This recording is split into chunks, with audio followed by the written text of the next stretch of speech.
If you guys want to read chapter-wise, then playlist link is given in description. And for new book, subscribe our channel. We provide best audiobooks with HD quality sound in different languages. If you want any best audiobook, then please comment me. I will try to answer you and make audiobook according to your choice. Thanks. Preface. Nations consist of people, and with their effort, a nation can accomplish all it could ever want.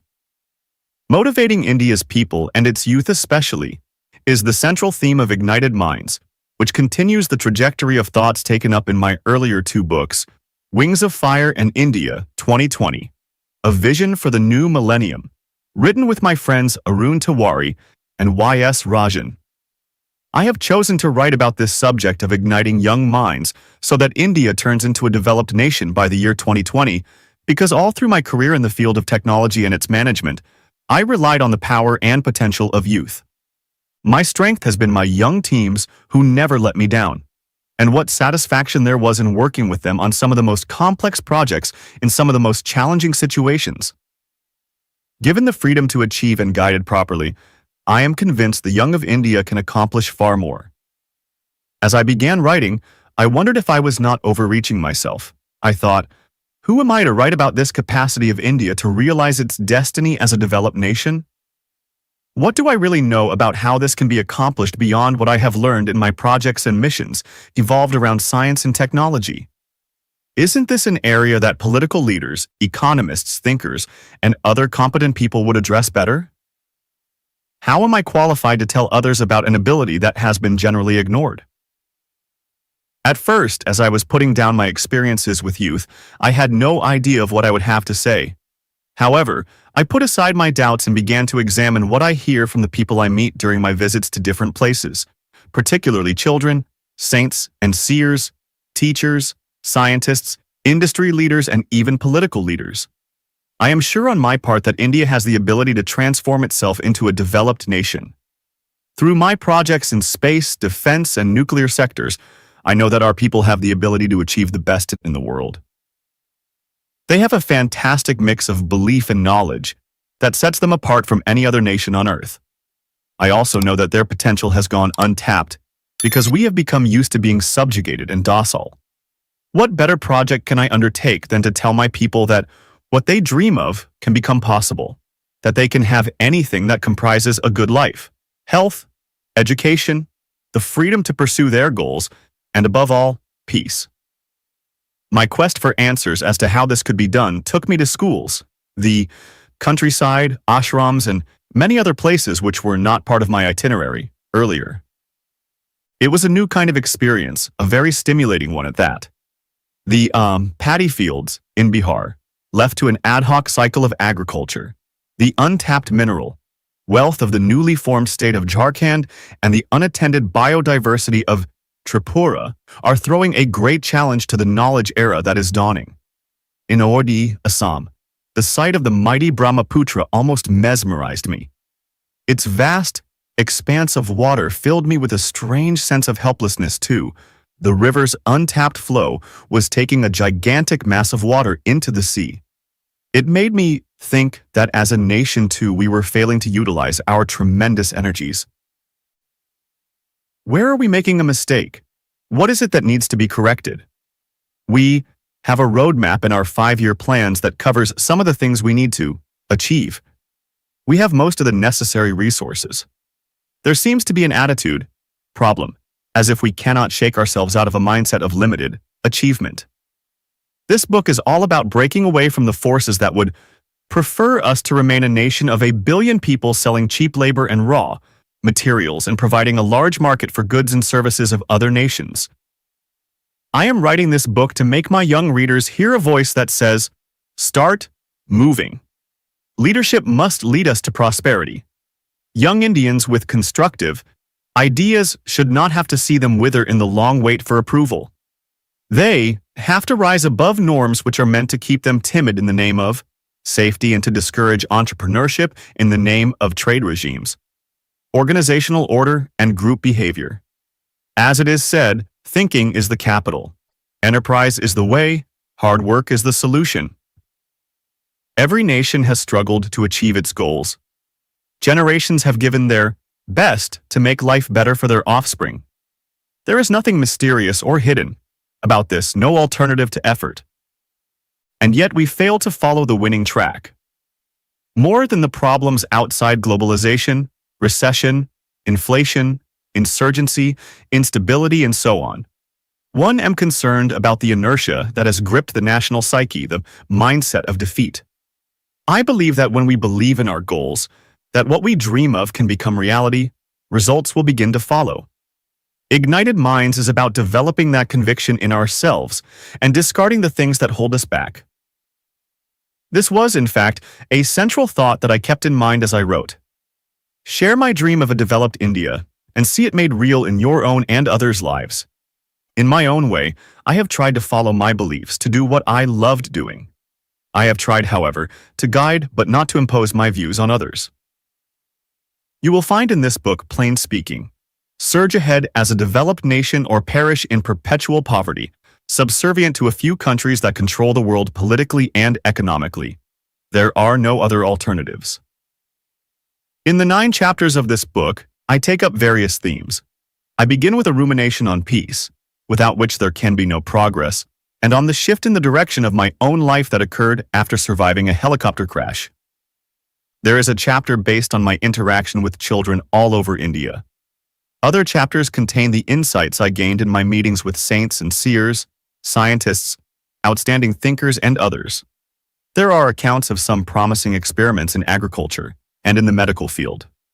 Elsewhere, I deal with concepts that carry the seed of solutions.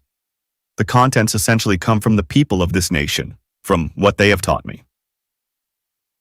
I have written this book as an expression of my faith in the potential of India and my countrymen. We have all the resources we need, whether it be people, talent, natural bounty, or other assets. India is truly blessed with a real, though latent, abundance. Scarcity of resources is not the cause of our problems. Our problems originate in our approach towards them. We are spreading our resources too wide and too thin. With our resources and the money we spend, we could easily accomplish 3 times what we do, in half the time we normally take, if we were to operate in mission mode with a vision for the nation. The vision generates the best in every field. We must change tracks. It is imperative that our policy making become more responsive and efficient so that the stifled entrepreneurship is liberated. Key to that is better coordination among the various departments, rather than emphasis on priorities according to the preferences of individual departments. There are more reviews than views available. Every channel appears blocked by some obstacle or the other. The trapped energies and the suppressed initiative need to be freed and properly harnessed. Nor do we particularly need every time to borrow models from elsewhere. I don't think the American, Japanese, or Singaporean solutions will work for us. Knocking at others' doors will be futile. Instead of importing theories and transplanting concepts, we need to grow our own solutions. Instead of searching for answers outside, we will have to look within for them. I hope that when you go through these 9 chapters, you will be given the guidance that I got from the people of my country and feel connected to the wisdom that is so special to this soil. The reality of a developed nation will become part of your daily life. 20 years from now, I may not be around, but I am sure many of you will be there to share in the glory of success and agree that I was right in being so confident. Many friends and associates helped me put this book together. I am grateful to them all.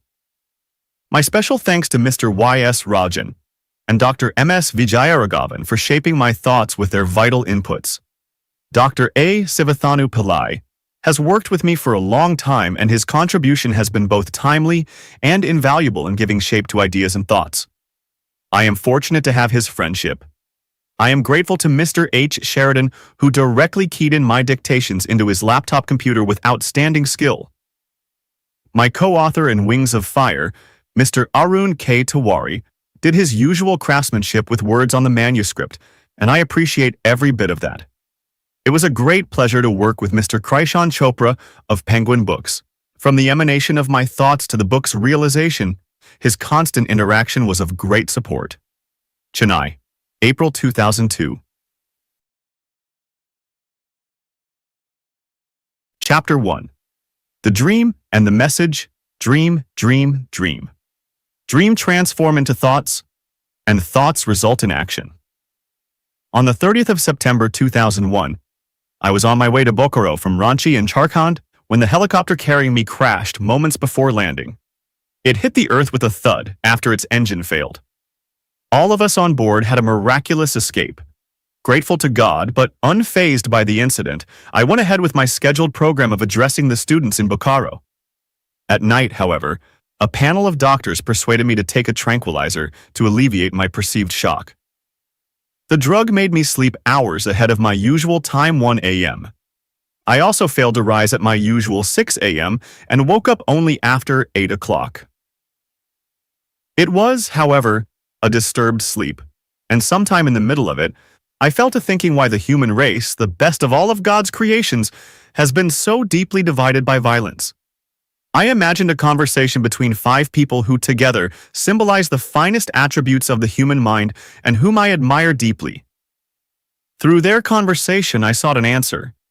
In this experience, much more intense and vivid than a dream, though for want of a better word I shall term it that, I saw myself in a desert with miles of sand all around. There was a full moon, and the desert was bathed in its light.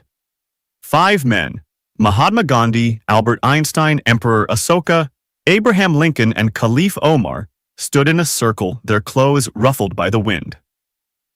I felt myself dwarfed standing next to the majestic Emperor Ashoka. Ashoka led 2 lives, one as a ruthless conqueror and the other as a compassionate ruler. The man I stood beside was the one who had just returned from conquest.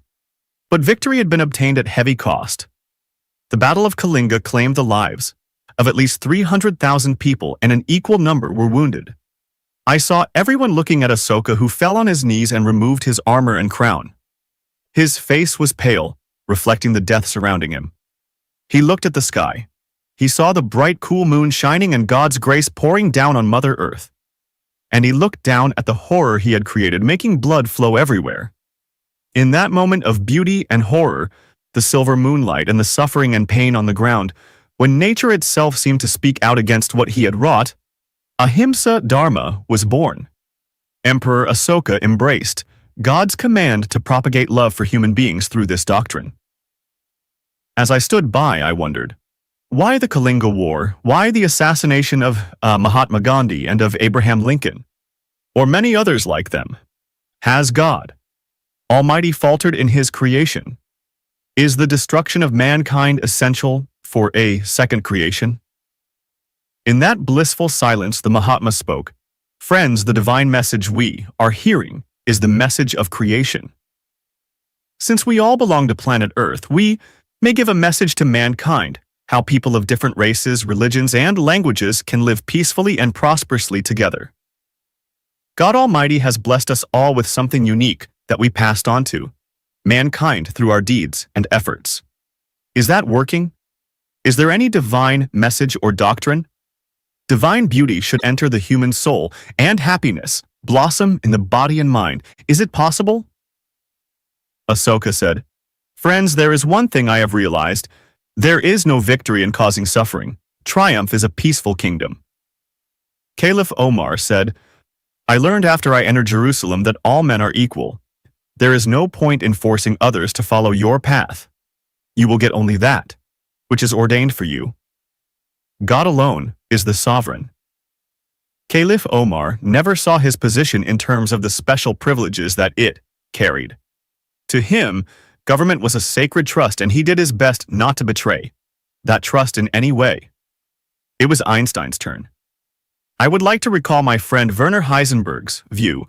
You know, in the West, we have built a large, beautiful ship. It has all the comforts in it, but one thing is missing. It has no compass and does not know where to go. Men like Tagore and Gandhi and their spiritual forebears found the compass. Why can this compass not be put in the human ship so that both can realize their purpose? Abraham Lincoln, the great American leader who fought against slavery and whose life paralleled that of the Mahatma, in certain respects, said at this point, there is one thing that I would like to say. Happiness comes from a family's prosperity at various levels. God's grace gives bliss to human lives. Happiness and bliss are two important components of a godly life on earth. Perhaps there is so much conflict between peoples and nations because, in our pursuit of prosperity and power, we have lost sight of ethical values. We must ask ourselves, what is the role of human consciousness? Does it have a part in political thinking, scientific thinking, and theological thinking? Is spirituality acceptable in the business of life? Mahatma Gandhi recalled sage Ashtavakra, who propounded, "O my son, you are the very consciousness within which arises this phenomenal universe that is not separate from what you are. How can there be a question of anything being acceptable or unacceptable? Let the business of life be peace and prosperity, and not exploitation and conflict." This is our message to the planet. Everything that we do, any doctrine that we espouse, should be for the good of humankind. The next morning I kept sitting for some time drinking my tea and pondering about this strange dream. What if the helicopter had lost power at some more height? Just a few hours before my own mishap, a plane carrying a promising leader and a team of young and talented journalists had crashed, killing all. I had been lucky to survive, and now there was the night's experience that seemed to hold a message for me. What should I do? I looked out of the window. The sun was well up in the sky and there was a soothing breeze. I have always lived in close touch with nature and have always found it a friend, giving without reservation. Like the mango tree, people throw stones at it, break off its branches, but it still offers its shade to the weary traveler and its fruit to the hungry. Whether it was the sea at Rameswaram, Thumba, and Chandapur, the desert at Pokhran, or the gigantic boulders in Hyderabad, nature has always made its presence felt wherever I have worked. It has helped to remind me of the divine force that pervades all of creation. I kept on pondering over my dream, and yet the history of the world shows the forces of good struggling hard to make life better for mankind, while the human race also shows a terrible capacity for destruction. Thus we have Gandhi and other great saints and teachers who lay down the precepts for a happy and virtuous life on the one hand, and on the other, the death of millions in the IE's Second World War and the dropping of atomic bombs that destroyed entire cities. Thousands have died in the Bosnia conflict. The Israel-Palestine conflict continues to take lives, and on the 11th of September, 2001 terrorists used a new tactic to take lives when they struck at the World Trade Center in New York. At home, in the Bhopal gas tragedy, 30,000 people died as the result of the carelessness of a multinational company, and thousands more have died in the Kashmir Valley. Violence. On the 13th of December 2001, when the leaders of India were in Parliament, an attempt was made by the terrorists to paralyze the country. Where will it all stop? Are we doomed to destroy ourselves? No, we have to find an everlasting solution. I recall a poem I wrote a few years ago, The Tree of Life. You, the human race, are the best of my creations. You will live and live, and give till you are united, in happiness and pain. My bliss will be born in you. Love is a continuum. That is the mission of humanity. You will see every day in the life tree. You Liam and learn, my best of creations. The 5 great human beings I saw in my dream lived at different times. In the modern world, there are few examples of human beings who embody the qualities that come from realizing the nature of the mind. Once a child asked me if I had read the Mahabharata, and if so, who my favorite character in it was. The multifaceted characters in the epic represent almost every aspect of human nature, good as well as bad. I told the child that I was particularly attracted to the character of Vidura, who showed grit against the wrongdoings of authority and had the courage to differ when everyone else chose to surrender before the tyranny of Adharma. Today, it is hard for us to find one true Vidura among our leaders. It is hard for us to imagine such an enlightened being, and even harder for us to aim for such enlightenment. More discouraging still is the quality of public life today, the low level of discourse and the presence of so much ego, anger, greed, jealousy, spite, cruelty, lust, fear, anxiety, and turmoil. I felt a new determination dawning inside me. In this, my most important decision, I decided to help discover the nature of India's true self in its children. My own work, and indeed, I as a person were relegated to the background. My scientific career, my teams, my awards, all this became secondary. I wanted instead to be a part of the eternal intelligence that is India. I hope to transcend myself and discover the inner, higher self that is in us through my interaction with joyous children. A man is said to pass through different stages in his lifetime. Dr. Wayne W. Dyer, in his book Manifest Your Destiny, makes an interesting categorization of them as athlete stage, warrior stage, statesperson stage, and spirit stage. It occurred to me that nations too make a similar transition, and in extending this analogy to them, I have termed the last two stages Big Brother and self-realization stages respectively.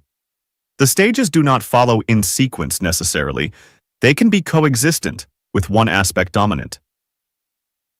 In the first athlete stage, a nation fresh from an independent struggle or some other transition embarks on an energetic pursuit of performance and achievement. This has happened in Japan, Singapore, and Malaysia. When a nation leaves this stage behind, it generally enters the warrior stage. Proud of its achievements, it finds ways to demonstrate its superiority over others, perhaps through conquest. Ego is the driving force. During this stage, people are busy with goals and achievements in competition with others, and this, as Dyer points out for the individual, generates anxiety. Convincing others of its superiority becomes the theme.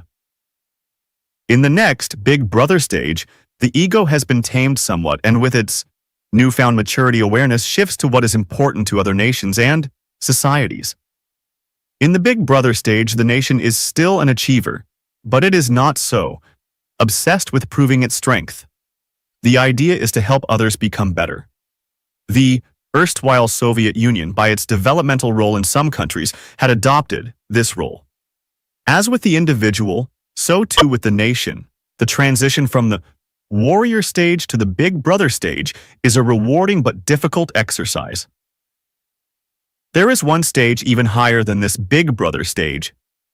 In this, a nation recognizes its truest essence. It comes out of the wisdom that the earth is no single nation's inheritance but of all, and its people are aware of the responsibility of the individual towards his fellow human beings. This can be called the realization stage, and India may have the potential to achieve it. In my working career of 43 years, I have changed my tasks in several institutions. Change is crucial. It brings new thought. New thought leads to innovative actions. On the 15th of August 2001, I took a decision to go for another change. I mentioned my intention to Prime Minister Atal Bihari Vajpayee, who asked me to rethink. I had spoken to him of my desire to be relieved on a few earlier occasions too, but he advised me to continue and prevailed. As a rocket man too, I worked with stages. Each stage is jettisoned after taking the rocket further along its intended trajectory. I worked with the Indian Space Research Organization, ISRO, during 1963 to 82. In 1980, India launched its first satellite launch vehicle successfully that put the Rohini satellite into orbit and became a member of the exclusive Space Club. I headed the team as project director of the mission for SLV-3. Our success in this effort gave the nation's satellite launch vehicle technology and expertise in control, guidance, propulsion, and aerodynamics, besides the ability to design various rocket systems. Above all, this project enriched the organization with enhanced capabilities in design, development, and management systems integrating inputs from different institutions such as R&D laboratories, industry, and academia. And the program also gave leaders in technology and management. Today, they are all working in various space and defense programs. This was my first stage, in which I learnt leadership from three great teachers, Dr. Vikram Sarabhai, Prof. Satish Dhawan, and Dr. Brahm Prakash. This was the time of learning and acquisition of knowledge for me. The second stage could then be from 1982 in the Defense Research and Development Organization, DRDO. Again, it was teamwork against the background of denial of technology through the instruments of the Missile Technology Control Regime, MTCR, and the Nuclear Non-Proliferation Treaty, NPT. I had the opportunity to work with teams and DRDO labs that led to the design, development, production, and operationalization of 2 strategic missiles. These types of strategic missiles will not be available to India from any country, no matter how friendly our relations with it. During this period, 3 new laboratories and facilities, one in the area of missile technology called Research Center, Amarat, RCI, at Hyderabad, and 2 other missile test centers, one on the mainland and the other on an island near Chandipur on the coast of Bay of Bengal, were born with excellent capabilities. In addition, the nation became strong as capability in critical technologies emerged from laboratories and academic institutions that helped us overcome the constraints of the MTCR. My team could design and develop any type of missile system, including the Intercontinental Ballistic Missile, ICBM. During this stage, I have gone through many successes and some failures. I learned from failures and hardened myself with courage to face them. This was my second stage, which taught me the crucial lesson of managing failures. The third stage can be the participation in India's mission to become a nuclear weapon state, with a great partnership between the Department of Atomic Energy, DAE, and DRDO with the support of the armed forces. This was a mission well accomplished. However, when children ask me, "What has given you happiness in your life in the last 40 years?" I say I get happiness when heart patients carry coronary stent in their arteries and when the physically handicapped children, fitted with the lightweight floor reaction orthosis (FRO) calipers find their difficulties eased somewhat. Both of these came as spin-offs from missile technologies. During this stage, I held the position of chairman of the Technology, Information Forecasting and Assessment Council, TIFAC, under the Department of Science and Technology for nearly 2 tenures, about 8 years. This period saw the creation of Technology Vision 2020 based on the work of task teams consisting of 500 experts and all who had available to them inputs from 5,000 scientists and technologists from different fields.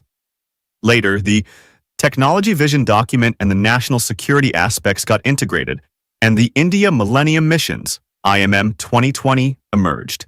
When I took over as the principal scientific advisor to the Government of India in November 1999, the task was to do detailing and evolve a working plan for IMM 2020.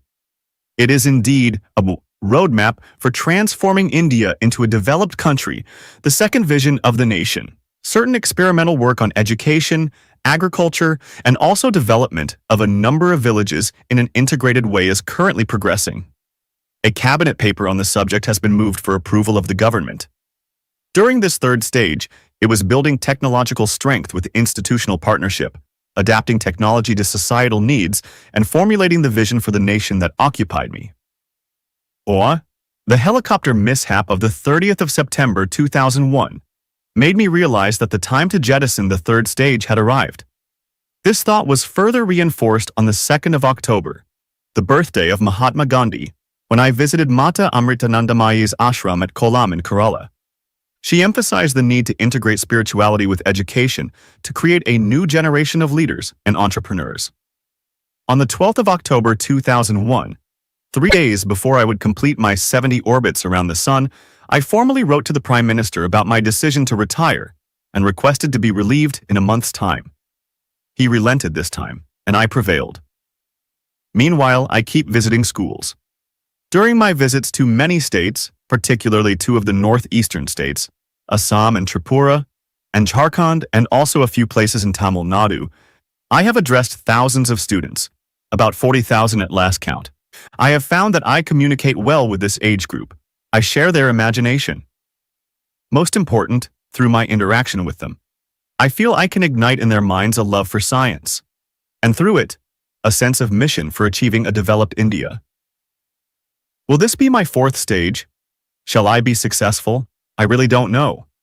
But what I do know is that there is no greater power in heaven or on earth than the commitment to a dream. Dreams hold something of that energy which lies at the heart of all things and are the binding force that brings the spiritual and the material together.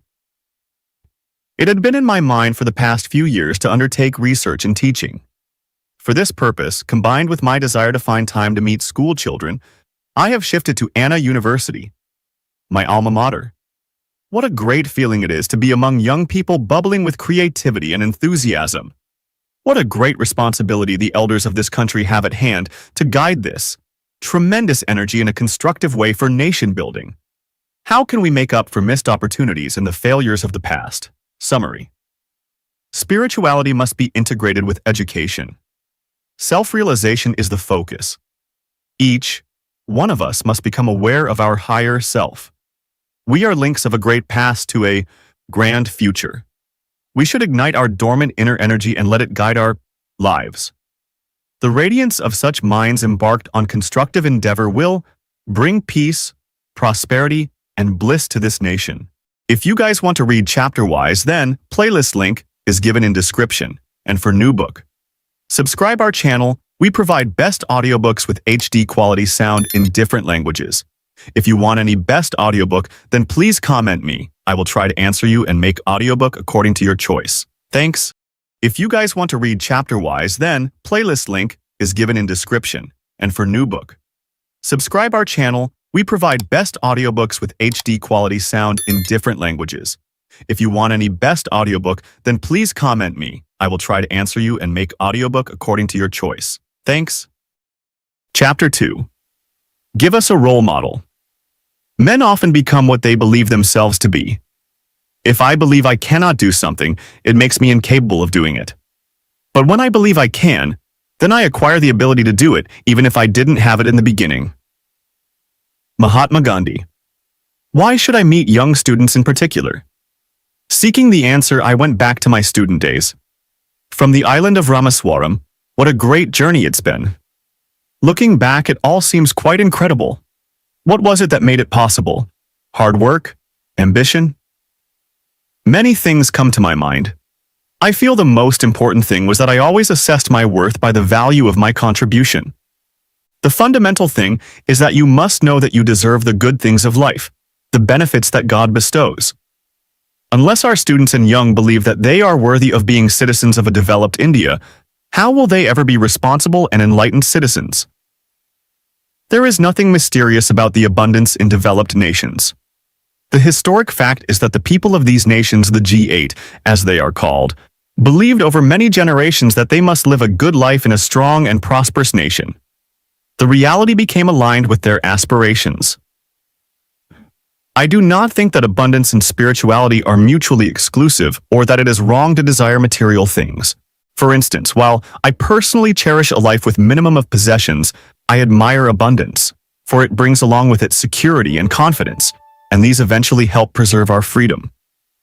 Nature, too, does not do anything by half measures, as you will see if you look around you. Go to a garden. In season, there is a profusion of flowers. Or look up. The universe stretches into infinitude, vast beyond belief. All that we see in the world is an embodiment of energy. We are a part of the cosmic energy too, as Sri Aurobindo says. Therefore, when we begin to appreciate that spirit and matter are both part of existence, are in harmony with each other, we shall realize that it is wrong to feel that it is somehow shameful or non-spiritual to desire material things. Yet, this is what we are often led to believe. Certainly there is nothing wrong with an attitude of making do with the minimum, in leading a life of asceticism. Mahatma Gandhi led such a life, but in his case as in yours, it has to be a matter of choice.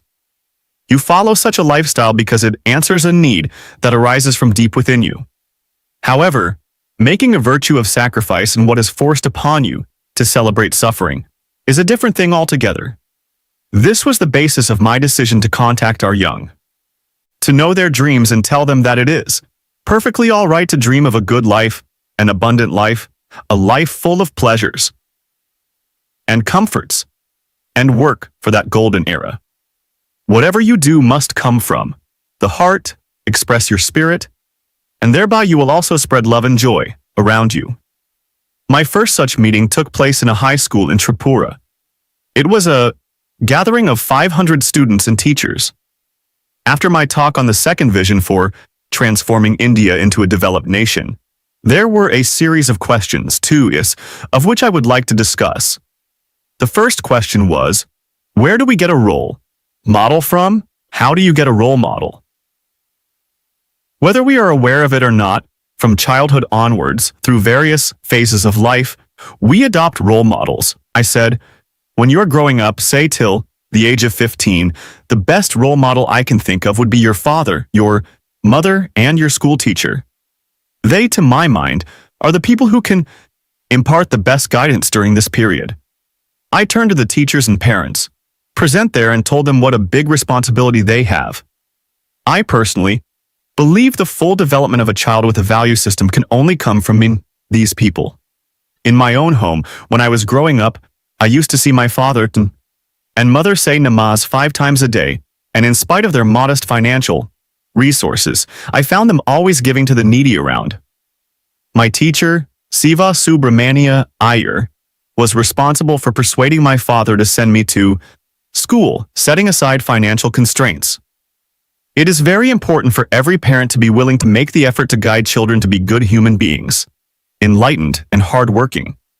The teacher, the child's window to learning and knowledge, has to play the role model in generating creativity in the child. This triangle is indeed the real role model I can think of. I would even go to the extent of saying that if parents and teachers show the required dedication to shape the lives of the young, India would get a new life. As it is said, behind the parents stands the school, and behind the teacher, the home. Education and the teacher-student relationship have to be seen not in business terms but with the nation's growth in mind. A proper education would help nurture a sense of dignity and self-respect among our youth. These are qualities no law can enforce. They have to be nurtured ourselves. The children enjoyed this answer, though I don't know whether the parents and teachers got the message. Another girl in all seriousness asked, "Every day we read in the newspaper or hear our parents talk about Atankwades, terrorists. Who are they? Do they belong to our country?" This question really shocked me. I myself was searching for an answer. They are our own people. Sometimes we create them through political and economic isolation. Or they can be fanatics, sometimes sponsored by hostile nations, trying to disrupt normal life through terrorism. I looked at the audience, at the people sitting by my side, at the teachers, and at the sky for an answer. I said, "Children, I am reminded of our epics, the Ramayana and Mahabharata. In the Ramayana, the battle is between the divine hero, Rama, and demon king Ravana. It is a long-drawn battle that finally Rama wins. In the Mahabharata, there is the battle at Kurukshetra. In this fight between good and evil, Dharma wins again. The battles are many, but finally peace triumphs. In our times too, we have seen this battle between good and evil. For instance, the Second World War. It seems to me that both good and evil will survive side by side. The Almighty does help them both to various degrees. How to minimize the evil through our spiritual growth is a question that has persisted throughout human history. On another occasion, I addressed a very large gathering of students at St. Mary's School, Dindigul, in Tamil Nadu, on their 75th anniversary celebrations. Among the large number of children wishing to meet me were 2, who were in a hurry to get an answer from me. One student asked, "I have read your book Agni Siragugal, the Tamil version of Wings of Fire. You always give a message to dream. Tell me, why dream?" My answer was to ask the gathered children to recite the following. Dream, dream, dream. Dream transforms into thoughts. Thoughts result in actions. I told them, "Friends, if there are no dreams, there are no revolutionary thoughts. If there are no thoughts, no actions will emanate. Hence, parents and teachers should allow their children to dream. Success always follows dreams attempted, though there may be some setbacks and delays." Another boy asked, "Please tell me, who would be the first scientist in the world?" It occurred to me, science was born and survives only by questions. The whole foundation of science is questioning. And as parents and teachers well know, children are the source of unending questions. Hence, child is the first scientist, I replied. There was thunderous applause. The children enjoyed this different way of thinking. Teachers and parents also smiled at the answer. During my visit to Assam, I visited Tezpur. I had gone for the convocation ceremony of Tezpur University and also to receive the honorary doctorate conferred on me. After the convocation, I took off to meet school children. It was a big gathering of young people. The theme of my address was Indomitable Spirit. As soon as I finished my talk, the youngsters mobbed me for autographs. When I finished giving autographs, I faced two interesting questions.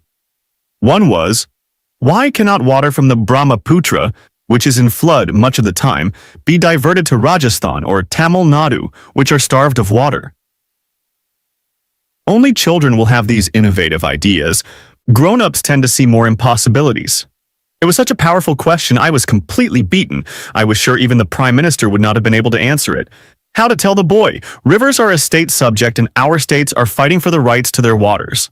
That these would bring them prosperity someday, but meanwhile they were flowing wastefully into the sea and causing floods every year. How to answer it? I said, India.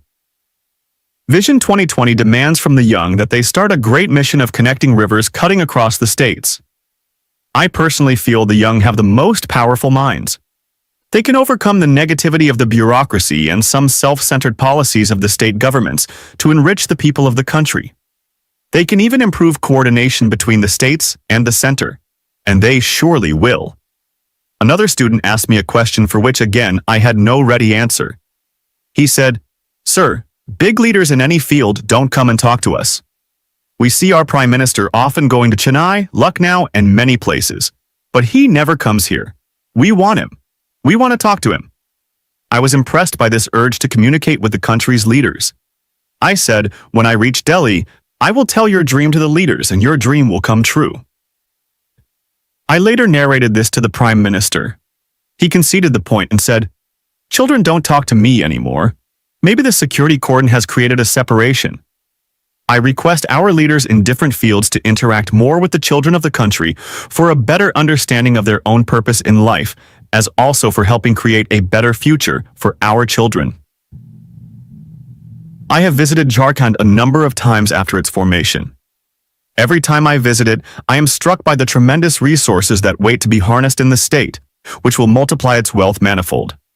At the Sri Ramakrishna High School, Bokaro, I addressed a gathering of about 3,000 students and saw their creativity on display in an exhibition of their paintings, toys, and other items made by them.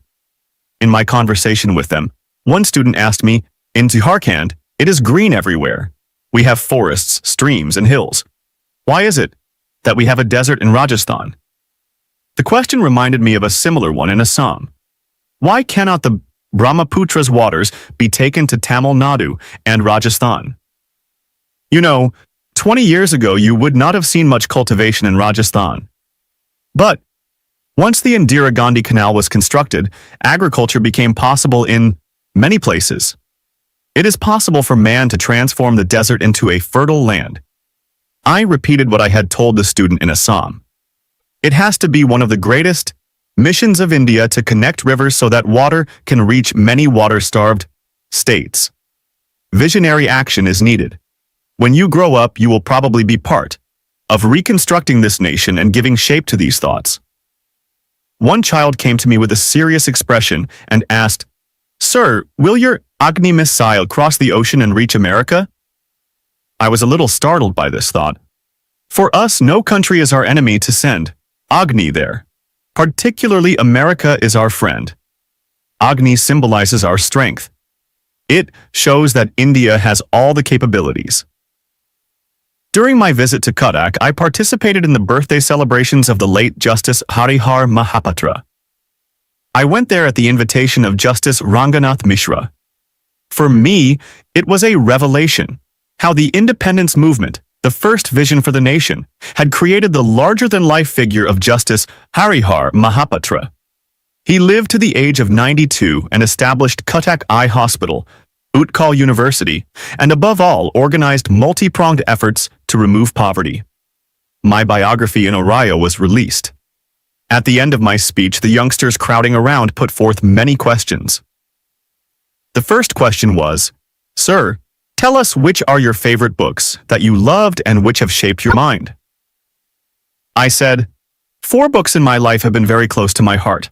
I cherish reading them. The first is Man the Unknown by Dr. Alexis Carrel, a doctor turned philosopher and a Nobel laureate. This book highlights how the mind and body both have to be treated in an ailment as the two are integrated.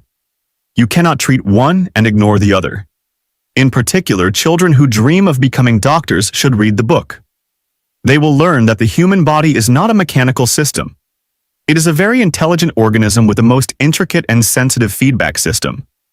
The second book, one I venerate, is Taruvaluvar's Tirukkural, which provides an excellent code of life. The third is Light from Many Lamps by Lillian Eichler Watson, which has touched me deeply.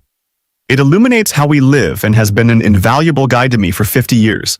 And the Holy Quran is, of course, a constant companion.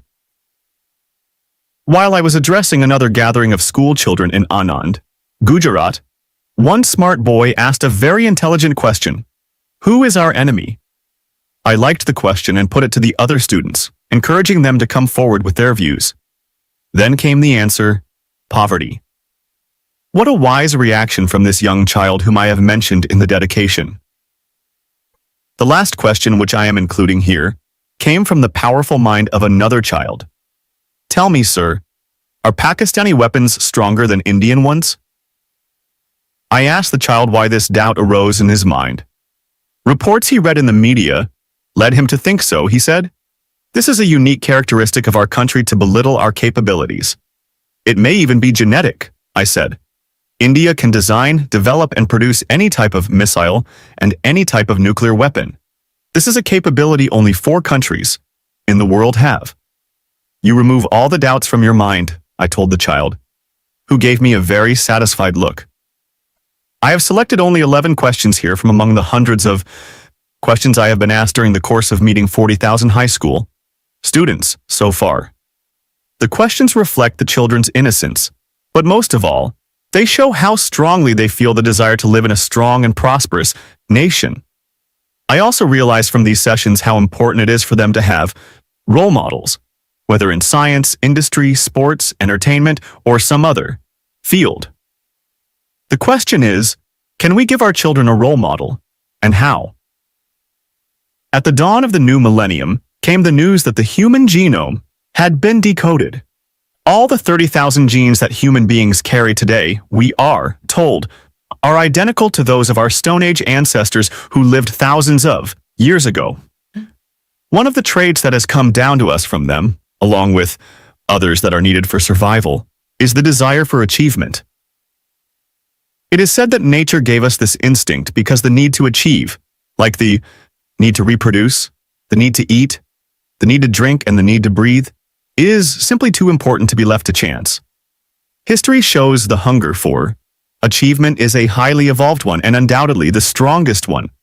We tend to forget it, but it underlines much of our experience. Most important, without it, how would we learn and grow, aspire to greater perfection? I have seen Dr. Vikram Sarabhai's vision succeeding over 3 decades through sustained and coordinated achievement. At work in that and any other size endeavor was this same desire to exceed the limits. As we try and excel, role models play a guiding role. The power of Vikram Sarabhai was such that others took up his vision and completed it long after he was no more. For you, it could be someone else whom you admire, a sports person, a teacher, a successful entrepreneur. I recently had the chance to meet a legendary personality, a role model herself. Lata Mangeshkar was presiding over a function in remembrance of her father, Master Dinanath Mangeshkar. Lata Mangeshkar is a recipient of the Bharat Ratna, and I felt honored that she had asked me to inaugurate the 450-bed Dinanath Hospital and Research Center in Pune. I visited the hospital just before the inauguration. I found that it would be treating nearly 30% of the patients free. I was touched by the fact that despite her wealth and fame, she had not lost sight of the fact that one needs to do all one can to help relieve the suffering of others. Her songs played over the radio have brought pleasure to countless hearts over the decades. During the India-China conflict in 1962, her song, Amir Vatan Ke Logo, moved an entire nation. Few people can claim to have influenced the lives of millions in such a delightful way. Role models can help us focus on what is correct for us as individuals, as groups, and, of course, as a nation. They can also lead us to great success. We seem to have got carried away with the success of a few in the field of information technology. But that is indeed nothing compared to what we can and should achieve. Ancient India was a knowledge society and a leader in many intellectual pursuits, particularly in the fields of mathematics, medicine, and astronomy. A renaissance is imperative for us to once again become a knowledge superpower, rather than simply providing cheap labor in areas of high technology. Summary. A nation's wealth is the young generation of the country. When they grow up, who can be the role models? Mother, father, and elementary school teachers play a very important part as role models. When the child grows up, the role models will be national leaders of quality and integrity in every field, including politics, the sciences, technology, and industry.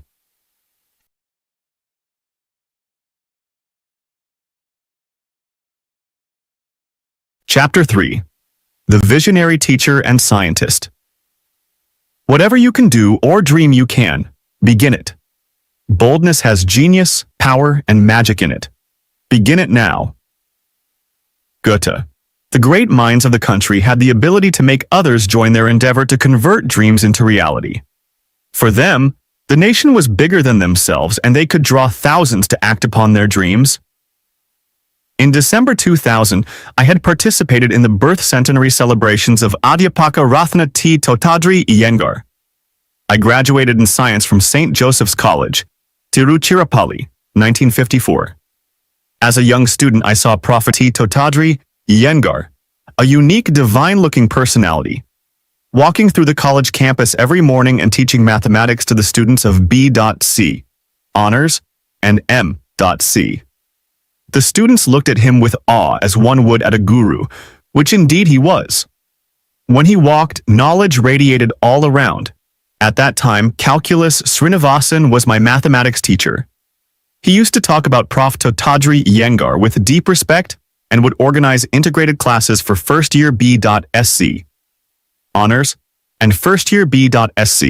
physics to be taught by him. I also had the opportunity to attend some of these classes, particularly on the subjects of modern algebra and statistics. When we were in first-year B.Sc, Calculus Srinivasan used to pick the top 10 students as members of the Mathematics Club of St. Joseph's, where Prof. Thottadri Iyengar used to give a lecture series. One day, in 1952, he gave a lecture on ancient mathematicians and astronomers of India. He spoke for nearly 1 hour. The lecture still rings in my ears. Let me share with you my thoughts about some ancient mathematicians, glimpses of whom I saw in Prof. Thottadri Iyengar in my own way. Aryabhata, born in AD 476 in Kusumapura, now called Patna, was an astronomer and mathematician. He was reputed to be a repository of all the mathematical knowledge known at that point of time. He was only 23 years old when he wrote Aryabhatayam in 2 parts.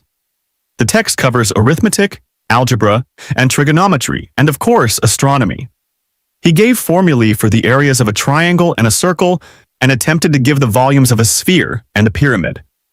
He was the first to give an approximation to pi as the ratio of a circle's circumference and diameter, arriving at the value of 3.1416. To celebrate this great astronomer, India named its first satellite launched in 1975 Aryabhata. Brahmagupta was born in AD 598 at Bilyamala, in Rajasthan in the empire of Harsha. He wrote the Brahmasfuta Siddhanta at the age of 30. He updated works of astronomy. He covered progressions and geometry.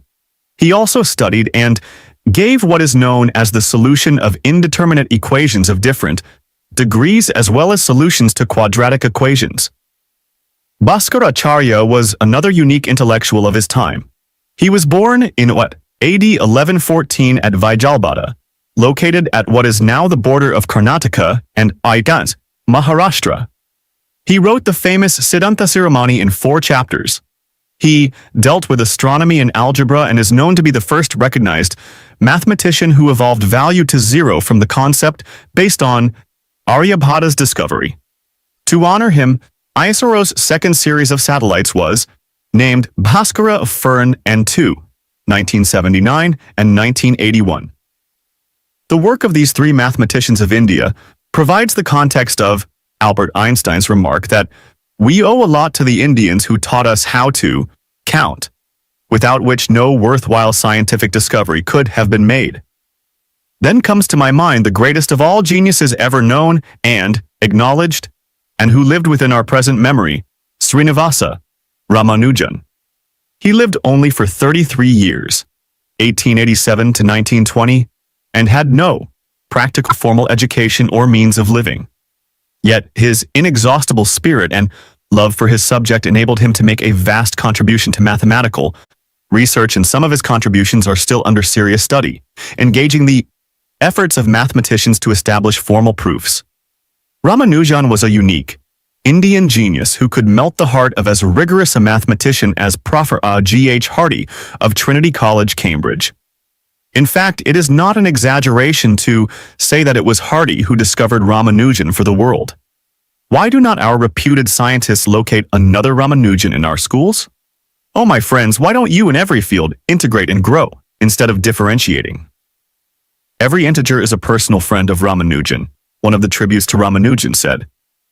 And it was no exaggeration.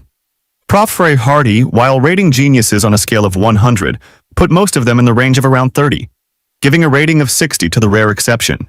However, for Ramanujan, he suggested, only the value of 100 would fit. There can be no better tribute to either Ramanujan or to the Indian heritage. Ramanujan's work covers vast areas including prime numbers, hypergeometric series, modular functions, elliptic functions, Mach theta functions, even magic squares. Apart from some serious work on the geometry of ellipses, squaring the circle and so on, I hope that eminent teachers who teach and inspire the young students of mathematics will continue their unmatched and noble services in the years to come, thus ensuring the march of Indian brilliance in this field. Prof. S. Chandrasekhar, the astrophysicist, continued the Indian mathematics tradition in his work abroad. Of course, mathematics is universal. Now the tradition will further blossom with the efforts of Prof. C.S. Seshadri, Prof. J.V. Narlikar, Prof. M.S. Narasimhan, Prof. S.R.S. Varadhan, Prof. M.S. Raghunathan, Prof. Narendra Karmakar, and Prof. Ashok Sen, among others. Sir C.V. Raman started his career in the office of the Accountant General, Calcutta. But the scientist in him would not let him rest, and he was always probing for answers to some of the problems that interested him. Fortunately, he was supported by the great educationist Ashutosh Mukherjee, who encouraged Sir C.V. Raman to pursue his research. It is noteworthy that the Raman effect, the discovery of which brought him the Nobel Prize, did not come out of a grand establishment set up at vast expense. I believe the urge to show to the world the excellence of Indian minds would have been a major motivating factor for Sir C.V. Raman. The same is the case with Prof. S. Chandrasekhar, also a Nobel laureate for his work on black holes. There are some interesting statements in his biography, Chandra, by Kameshwar C. Wali. As it points out, Chandra grew up in what was a golden age for science, art, and literature in India, spurred on partly by the struggle for independence. J.C. Bose, C.V. Raman, Meghnad Saha, Srinivasa Ramanujan, and Rabindranath Tagore, by their achievements in scientific and creative endeavors, became national heroes, along with Jawaharlal Nehru, Mahatma Gandhi, and a host of others. Possibly, their great success helped produce an atmosphere of creativity. Howsoever it may be, it is worth noting, as Chandrasekhar observed, that in the modern era before 1910, there were no Indian scientists of international reputation or standing. Between 1920 and 1925, we had suddenly 5 or 6 internationally well-known men. I myself have associated this remarkable phenomenon with the need for self-expression, which became a dominant motive among the young during the national movement. It was a part of the national movement to assert oneself. India was a subject country, but particularly in science, we could show the West in their own realm that we were equal to them. Here I would like to quote Sir C.V. Raman, who said in 1969 while addressing young graduates, "I would like to tell the young men and women before me not to lose hope and courage. Success can only come to you by courageous devotion to the task lying in front of you." I can assert without fear of contradiction that the quality of the Indian mind is equal to the quality of any Teutonic, Nordic, or Anglo-Saxon mind. What we lack is perhaps courage. What we lack is perhaps driving force, which takes one anywhere. We have, I think, developed an inferiority complex. I think what is needed in India today is the destruction of that defeatist spirit. We need a spirit of victory, a spirit that will carry us to our rightful place under the sun, a spirit which can recognize that we, as inheritors of a proud civilization, are entitled to our rightful place on this planet. If that indomitable spirit were to arise, nothing can hold us from achieving our rightful destiny. Further afield, there was similarly the emergence of others who were great in their respective fields. Interestingly, a music trinity of great saints, Tyagaraja Swamigal, Muthuswami Dikshidhar, and Shyama Sastrigal, also emerged at the same time in South India, within a 50 kilometer radius. What we should note is that the movement for independence generated the best of leaders in arts, science, technology, economics, history, and literature who stand with the best in the world. In more recent times, too, we have seen the emergence of great visionary scientists. Particularly, I was interested in the lives of three scientists, Dr. D.S. Kothari, Dr. Homi J. Bhabha, and Dr. Vikram Sarabhai. I wanted to learn more about their leadership qualities in the scientific and technological fields which helped link these to the development of the nation. They are the founders of three great institutions, DRDO, DA, ISRO. Dr. D.S. Kothari, a professor at Delhi University, was an outstanding physicist and astrophysicist. He is well known for ionization of matter by pressure in cold compact objects like planets. This theory is complementary to the epoch-making theory of thermal ionization of his guru, Dr. Meghnad Saha. Dr. D.S. Kothari set a scientific tradition in Indian defense tasks when he became scientific advisor to Defense Minister in 1948. The first thing he did was to establish the Defense Science Center to do research in electronic materials, nuclear medicine, and ballistic science.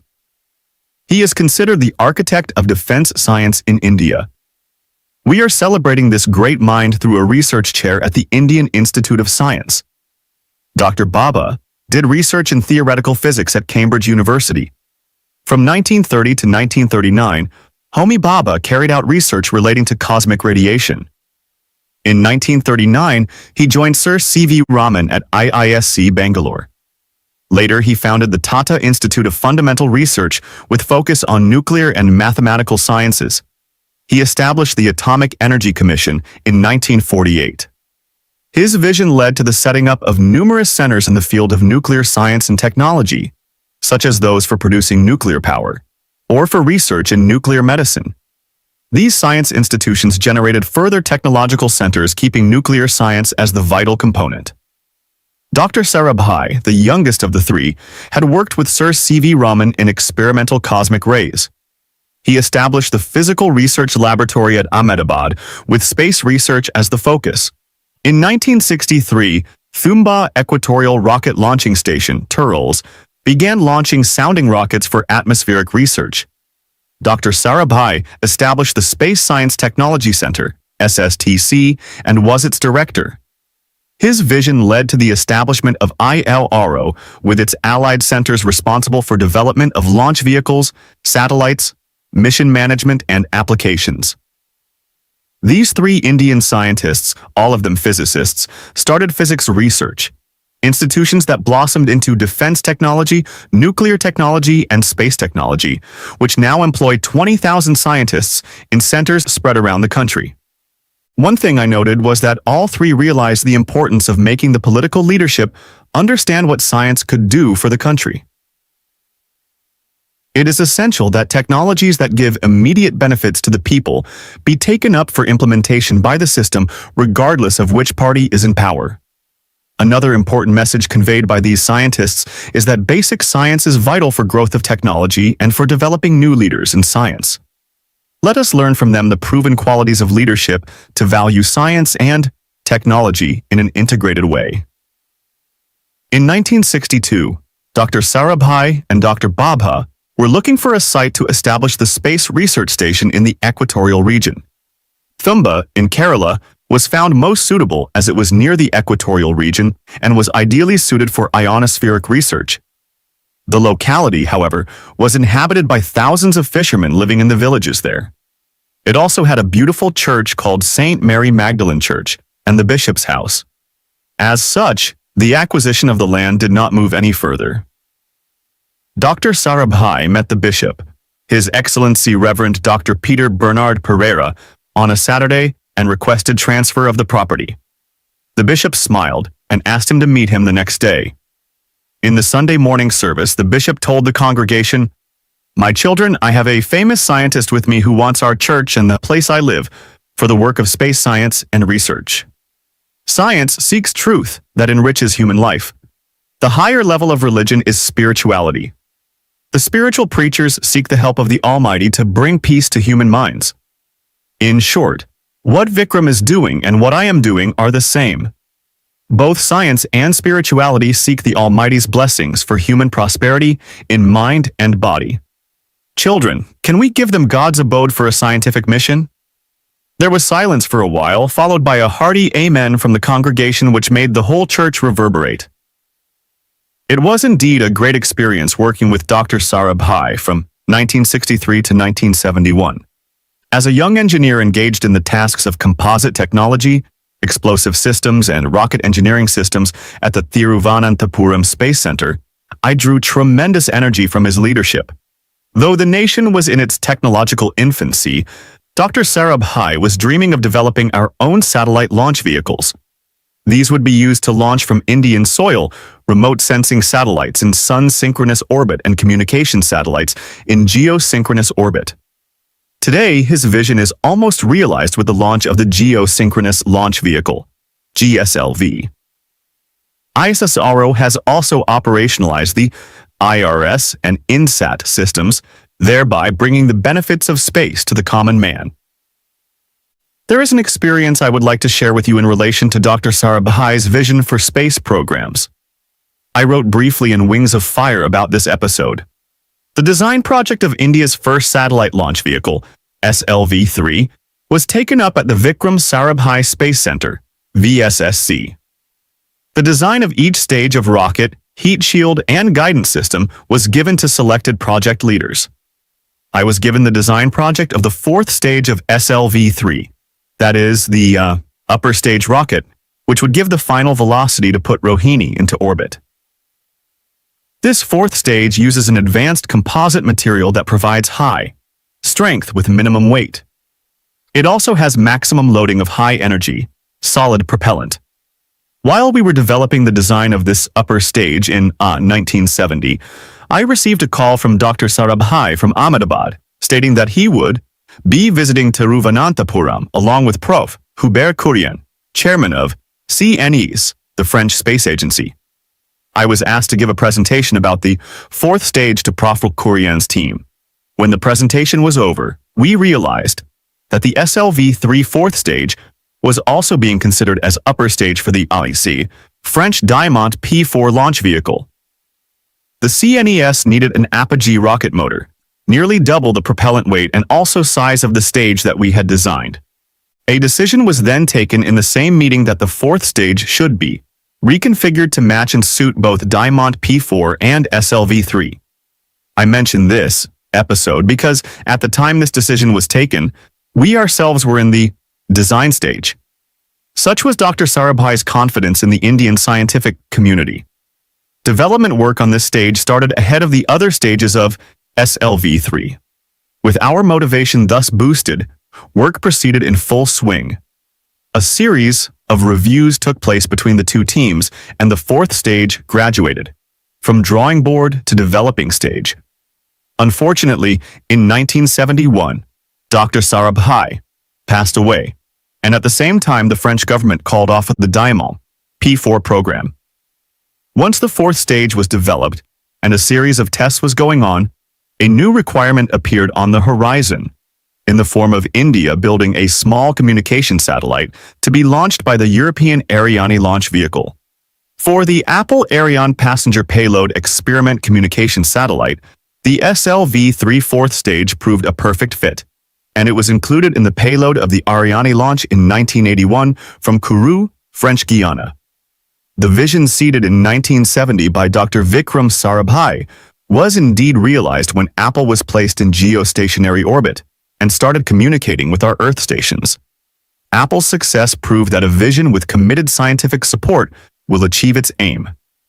This achievement came as a fantastic fillip to the rocket technologists in the country. The visionary may not be with us today, but his vision gets realized. The dream of Dr. Sarabhai was shaped into reality by Professor Satish Dhawan. After he took charge of ISRO from 1972, Professor Dhawan structured and nurtured ISRO with a space profile, and his work led to many significant accomplishments and benefits from a number of remote sensing and communication satellites. The Polar Satellite Launch Vehicle accomplished the feat of launching multiple satellites for India and other countries, injecting them in different orbits in a single mission. I learned an important lesson in management from Professor Dhawan when I was appointed Project Director SLV-3 in 1972 to design, develop, and launch the first satellite launch vehicle to inject Rohini into near-Earth orbit. This was that when a project director is appointed, the whole organization, including the chairman ISRO, works for his success. It is a lesson that has been of abiding value all through the other projects I have worked on. The other thing I have learned after more than 40 years of working in 3 departments in various projects and programs is that you will succeed as a project leader as long as you remember that the project is bigger than you. Wherever the project leader tries to make himself out to be bigger than the project, the enterprise suffers. I recall my working at ISRO headquarters, Bangalore, as Director, Launch Vehicle Programs Systems in the early 1980s. When we were debating the performance and cost-effectiveness of launch vehicles. In 1981, the scientists of VSSC Thiruvananthapuram, with the help of other ISRO centers, evolved a configuration of the PSLV core vehicle with 2 large strap-on boosters. The PSLV weighed about 400 tons at takeoff. Professor Dhawan wanted to study an alternative and simple configuration. I and some of my colleagues, A. Sivathanu Pillai, N. Sundararajan, and K. Padmanabha Menon, carried out mission, technology, and feasibility studies for the optimal configuration. The team designed several options, including a unique core vehicle with an advanced solid propellant booster, using first-stage rockets of SLV-3 as strap-ons. This brought the PSLV weight down to only about 275 tons at takeoff. Professor Dhawan used to come almost daily to my small room, which was close to his office, and debate the possible configuration choice.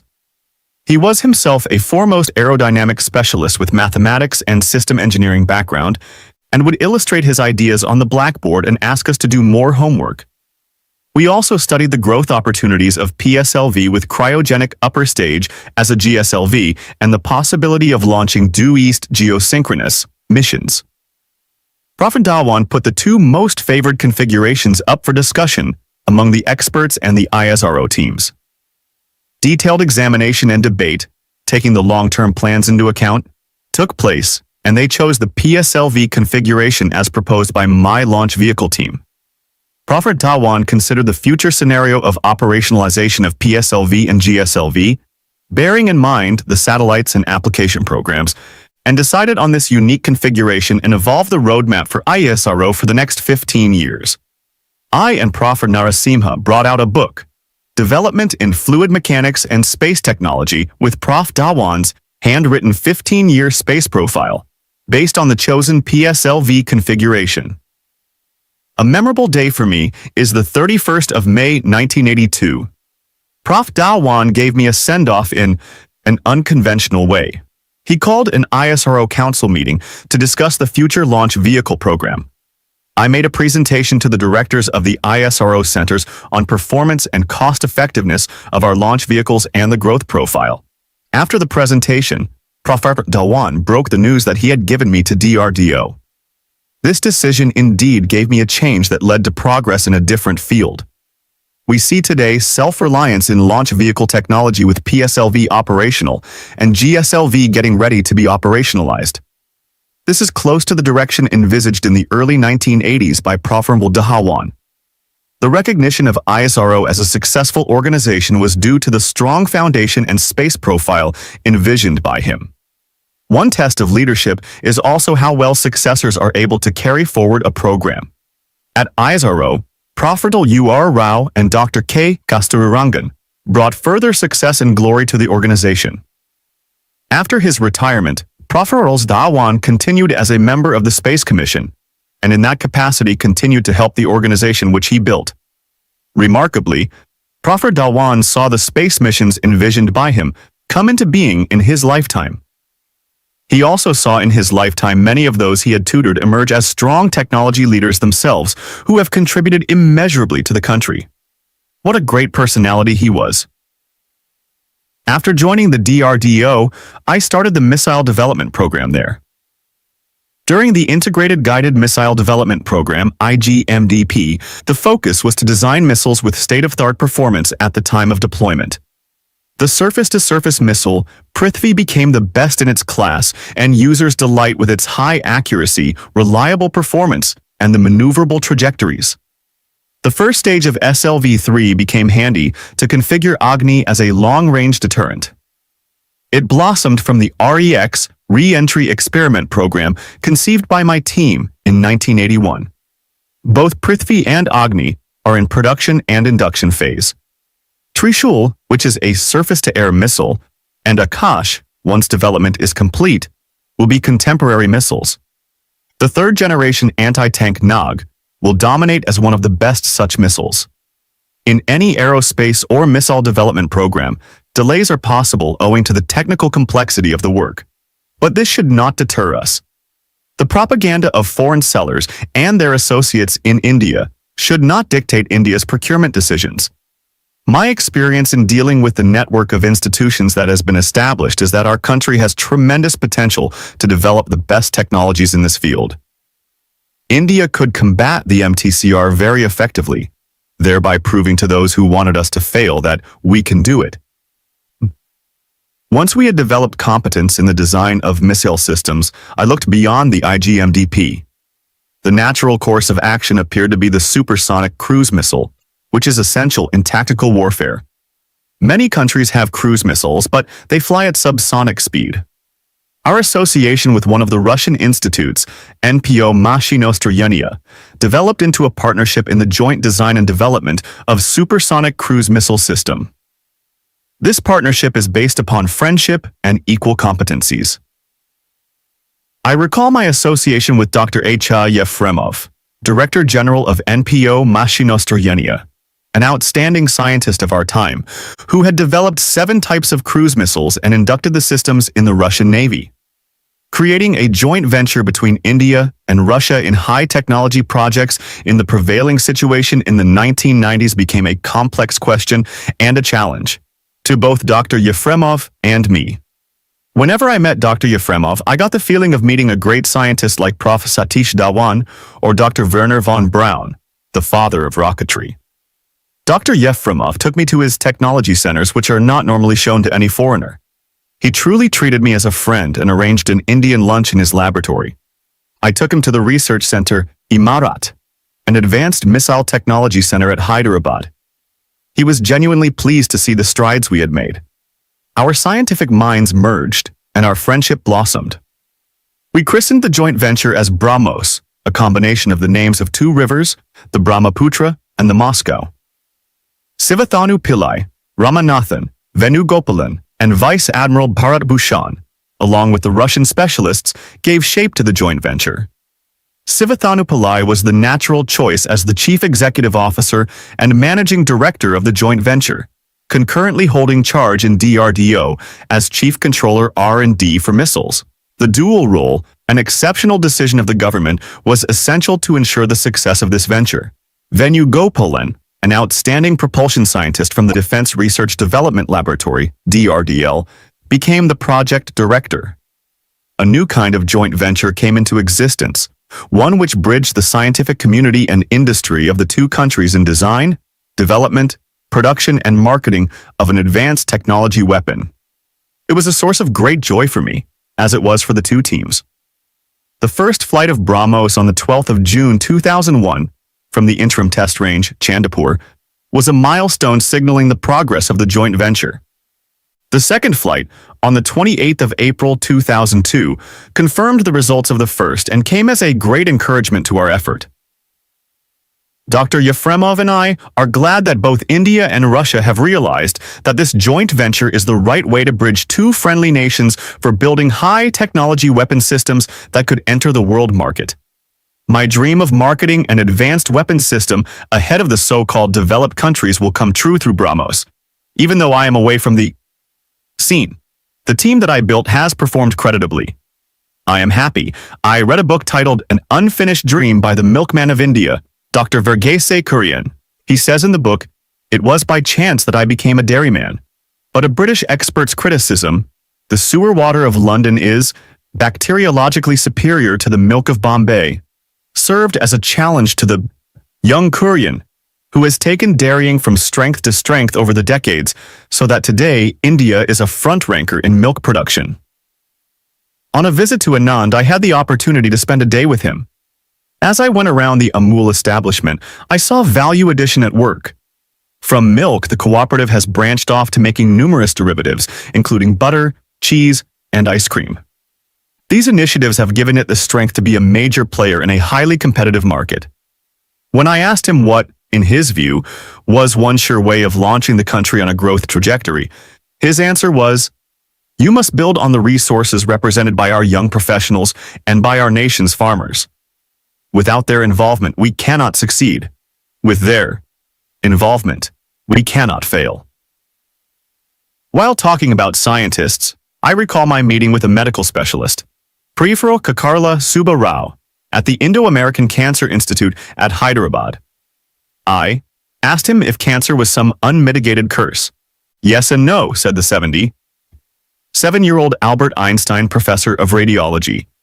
"Yes, because we genetically inherit certain traits which make us vulnerable to cancer. No, because whether we get it or escape it depends largely on our immune response." Research into how the brain can influence immune response has given rise to the new field called psychoneuroimmunology, PNI. Findings in this field have brought great hope to people dealing with such difficult illnesses as cancer, AIDS, CFIDs, chronic fatigue immune dysfunction syndrome, and other immune system-related diseases. Other fields of research include psychoneurocardiology, PNC, the study of the mind-heart connection, or psychoneurohematology, PNH, the study of how the mind can influence blood-related disorders such as clotting problems and hemophilia. Such is the power of thought. These are diseases which normally require intensive treatment.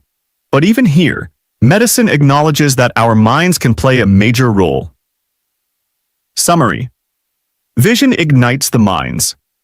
India needs visionaries of the stature of J.R.D. Tata, Vikram Sarabhai, Satish Dhawan, and Dr. Verghese Kurian, to name a few, who can involve an entire generation in mission-driven programs which benefit the country as a whole. If you guys want to read chapter-wise, then playlist link is given in description. And for new book, subscribe our channel. We provide best audiobooks with HD quality sound in different languages. If you want any best audiobook, then please comment me. I will try to answer you and make audiobook according to your choice. Thanks. Chapter 4. Learning from Saints and Seers. For the society to prosper, there are two important needs.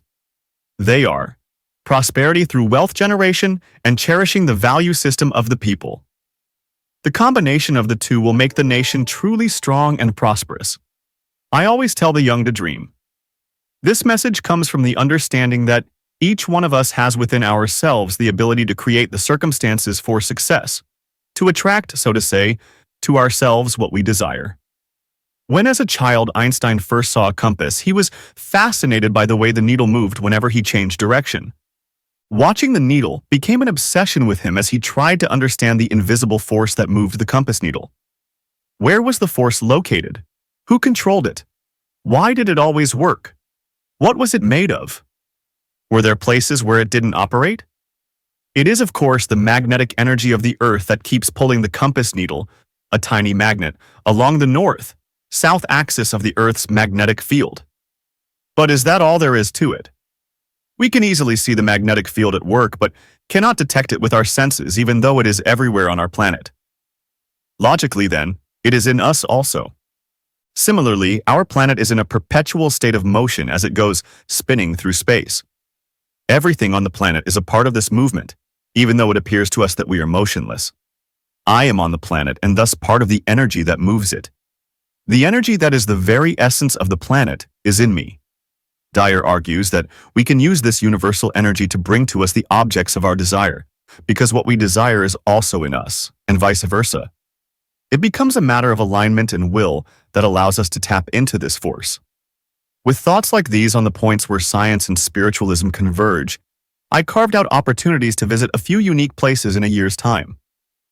Most of these places were new to me and offered me the chance to learn more about certain things I had always been interested in but could not explore, such as the world of saints and seers.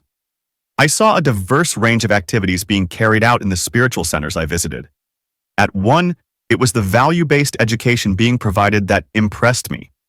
At another place, an attempt was being made to integrate ancient science with modern and Sanskrit documents were being studied to gauge the progress made in earlier times. I saw how a Sufi saint could become a magnet for people of different faiths. I had an extended discussion on the fusion of science and spirituality with a guru. I saw how a punya atma can go beyond providing religious strength to setting up hospitals and universities, as also a scheme for supply of water.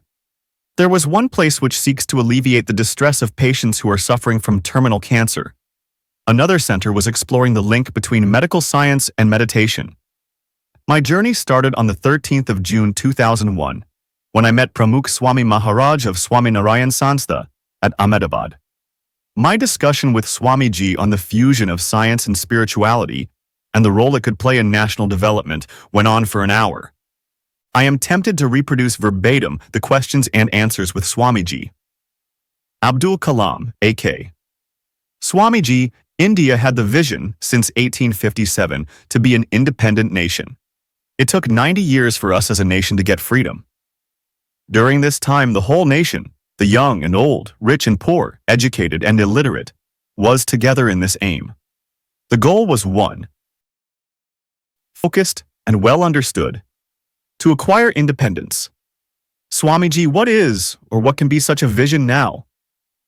Since the last 50 years, India has been a developing country.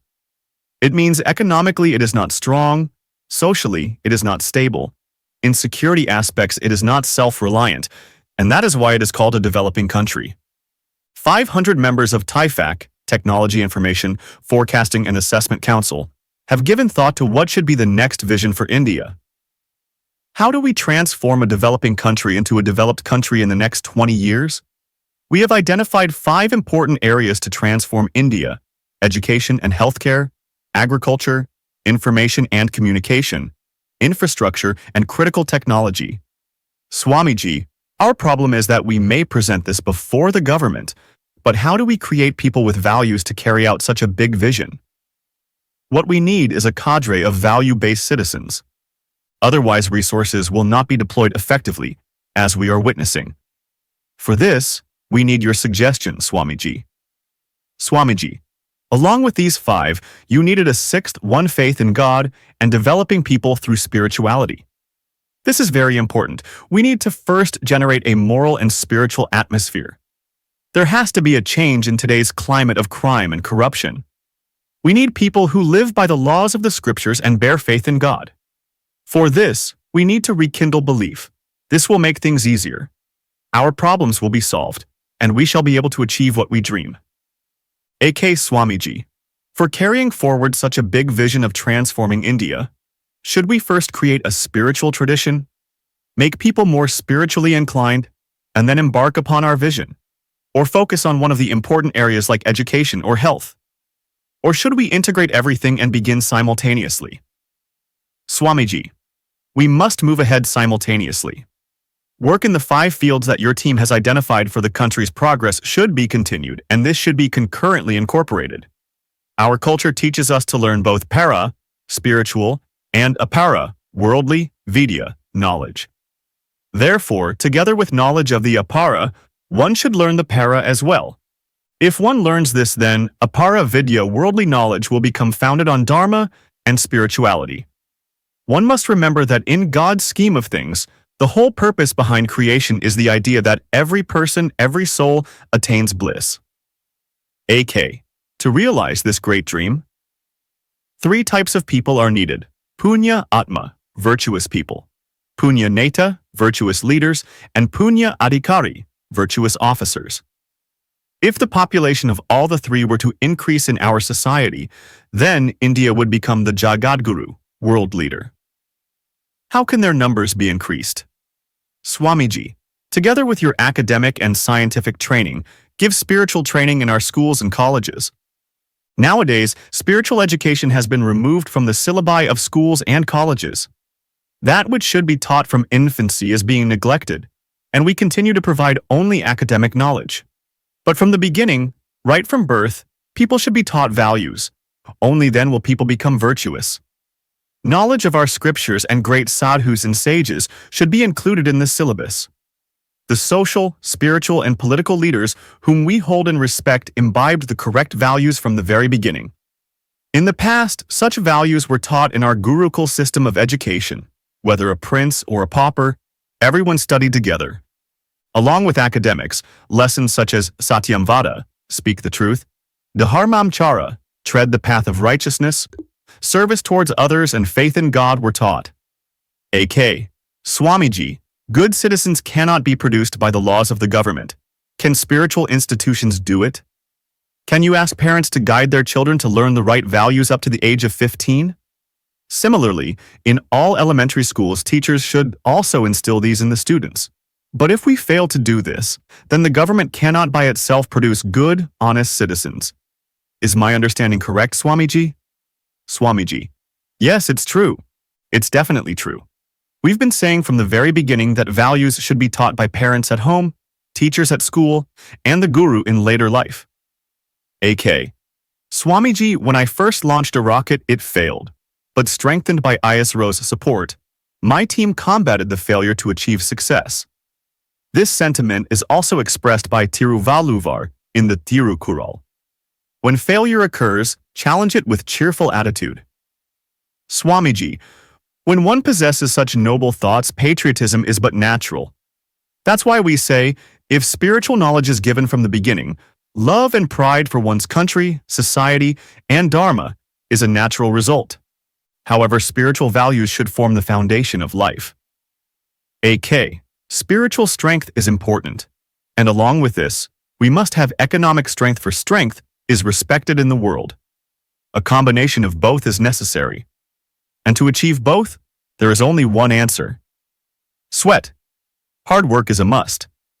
Swamiji. We often say, human effort and God's grace. Even failure of the first rocket which you faced was for your good. It prodded you to make things better. God has ultimately given you success. AK. For India's development, I wish to establish a Trust Vision 2020 with 5 like-minded individuals. I seek your blessings for this. Swamiji, God's blessings are already upon you. I shall pray that your ideas are successfully realized. May India prosper both spiritually and economically. What I wish to say is that the stronger the spiritual wealth, the stronger will become all other forms of wealth. If you increase material wealth alone, man will be lost in luxury and worldly pleasures. Spirituality will guide him back, help him rise above mundane pleasures. In reality, we rarely provide what is really needed. We provide everything else, clothing, food, shelter, but with all this we should also provide spiritual wealth. One should remember that when man gains extra money and power, more than what is necessary, then he invites ruin, restlessness, and destruction. He loses control. It's good that you've come here today. It's given us much joy. The rishis, sages of the past, have also given us science. You too are a rishi.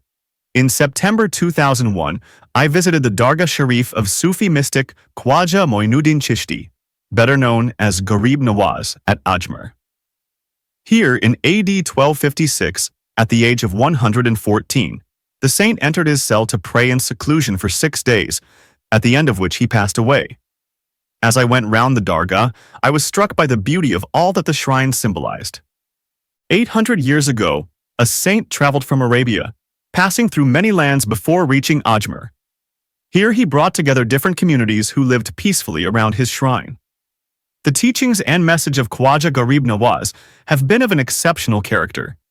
His simple teachings penetrated even a stony heart. His affectionate look could silence the fiercest enemy. He brought the message of universal love and peace. Chishti Sufis who succeeded him continued the tradition set by him. They were truly the pioneers in national integration. The teachings of Khwaja Sahib have been recorded in several books.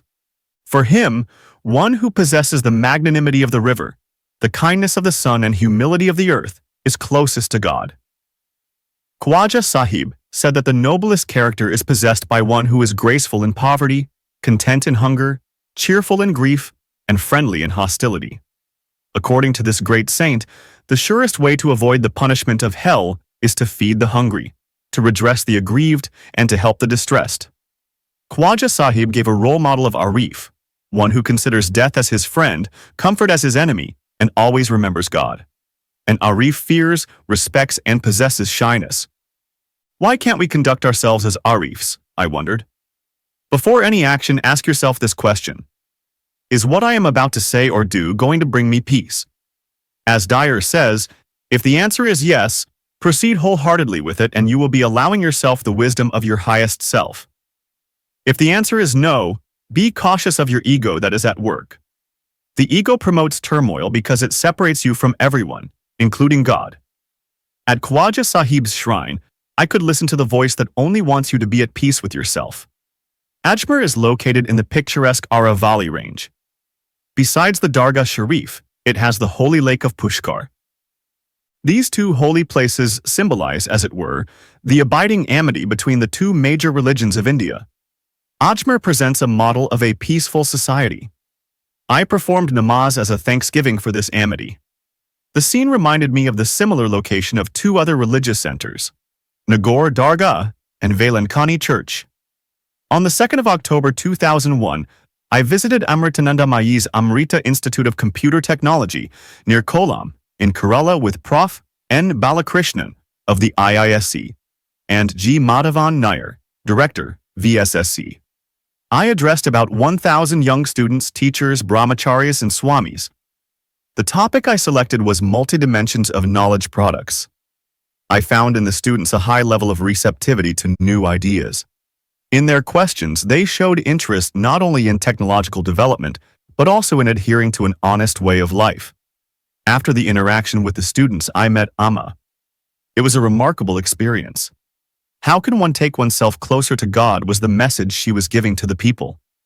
I wondered at the extraordinary effort that had gone into setting up an institution which could build hospitals, set up management schools of high caliber, and provide housing schemes for the economically weaker sections of society.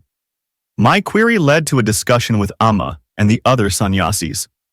Though the institution imparts education in all major disciplines of knowledge and creates engineers, medical doctors, management graduates, and science research scholars, they are still circumscribed by their individual specialization. Amma suddenly said, "Something is missing. How to connect?" What she was referring to was bringing together these capabilities for a joint purpose. I was at Christ College, Rajkot, getting ready for a function there when there was a call from Swami Nicholas Warananda of the Ramakrishna Mission. Swamiji requested me to visit his ashram, and I had to agree. After the function at Christ College, I rushed to the ashram.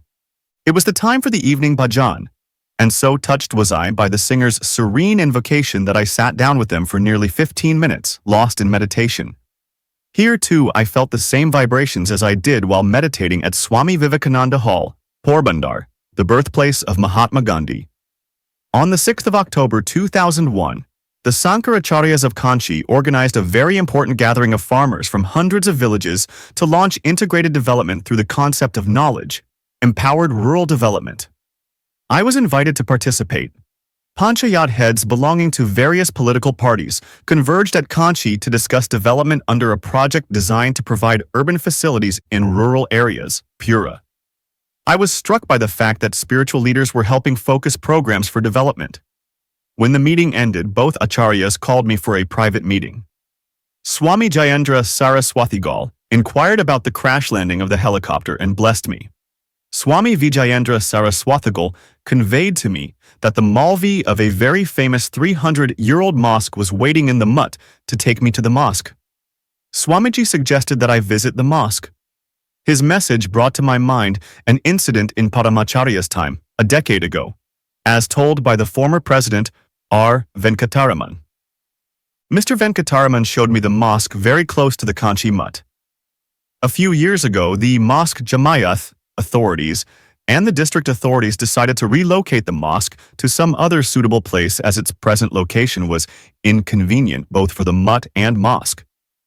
As a large number of people visit the historic mosque and there are huge gatherings at the mutt too, the traffic was becoming difficult to manage. The mutt would rebuild the mosque in its new location. Somehow this message reached the Paramacharya. He vehemently opposed the whole idea.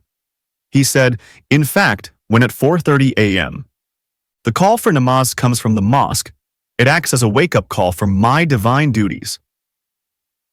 And also for many other reasons he was opposed to the relocation of the mosque. He made this clear to both the district authorities and the mutt. The Paramacharya went into Mauna Vritam, deep silence. Finally, shifting of the mosque was stopped. I later went to the mosque and met the Maulvi and Qazi and offered namaz there. About 50 students were learning the Holy Quran. I sat with them and asked them to recite the Alhamdu, the surah that embodies the Quran. In Kanchi, I was privileged to see Vedic recitation and recitations from the Quran proceeding side by side. Therein lies the greatness and essence of India. Can Kanchi's integrated approach towards learning become a beacon for us, and later for the world? During the discussion in the Sankara College of Engineering among Sanskrit professors, students and teachers, presided over by the Sankaracharyas, it became clear that ancient Sanskrit literature is a storehouse of scientific principles and methodology, even to the extent of there being texts about how to build a V-man aeroplane. Subjects like physics, chemistry, medicine, and Ayurveda are, of course, well documented. There was a consensus that the work of our ancient scholars and scientists should be thoroughly examined and, where possible, integrated with modern science. An invitation came from the Sri Sathya Sai Institute of Higher Learning at Whitefield for Prof. Rama Rao and me. The day began with a morning prayer at 7:00, followed by a discourse rendered in poetic form. Its subject was how to remove hatred from our hearts by sacrificing the ego and substituting love in its place. When Sai Baba moved amidst the devotees, the effect of his healing presence on people's pain, difficulties, and problems was immediately apparent. In January 2002, I attended a conference on medical technology and healthcare at Whitefield. All through the conference, which began at 9:30 in the morning and ended at 8 in the evening, Sri Sathya Sai Baba was present. He blessed every presentation, and when I finished my 5-minute presentation on how technology would transform human life, an example being the cardiac stent that we had made, he got up and blessed me, to the cheers of participants. I was impressed to see his interest in the conference, as I had been impressed by the specialty hospital at Whitefield that I had visited earlier. He had been told that Chennai was facing a water problem, so when he announced that he would ensure water flowed to the city, it was more heartening still. On the 3rd of February 2002, I had an extraordinary spiritual experience when I visited the Brahma Kumari Spiritual Academy at Mount Abu. The deity of the Brahma Kumaris, Shiva Baba, descended on one of the disciples, Dadi Gurzar. Before our eyes, her personality changed.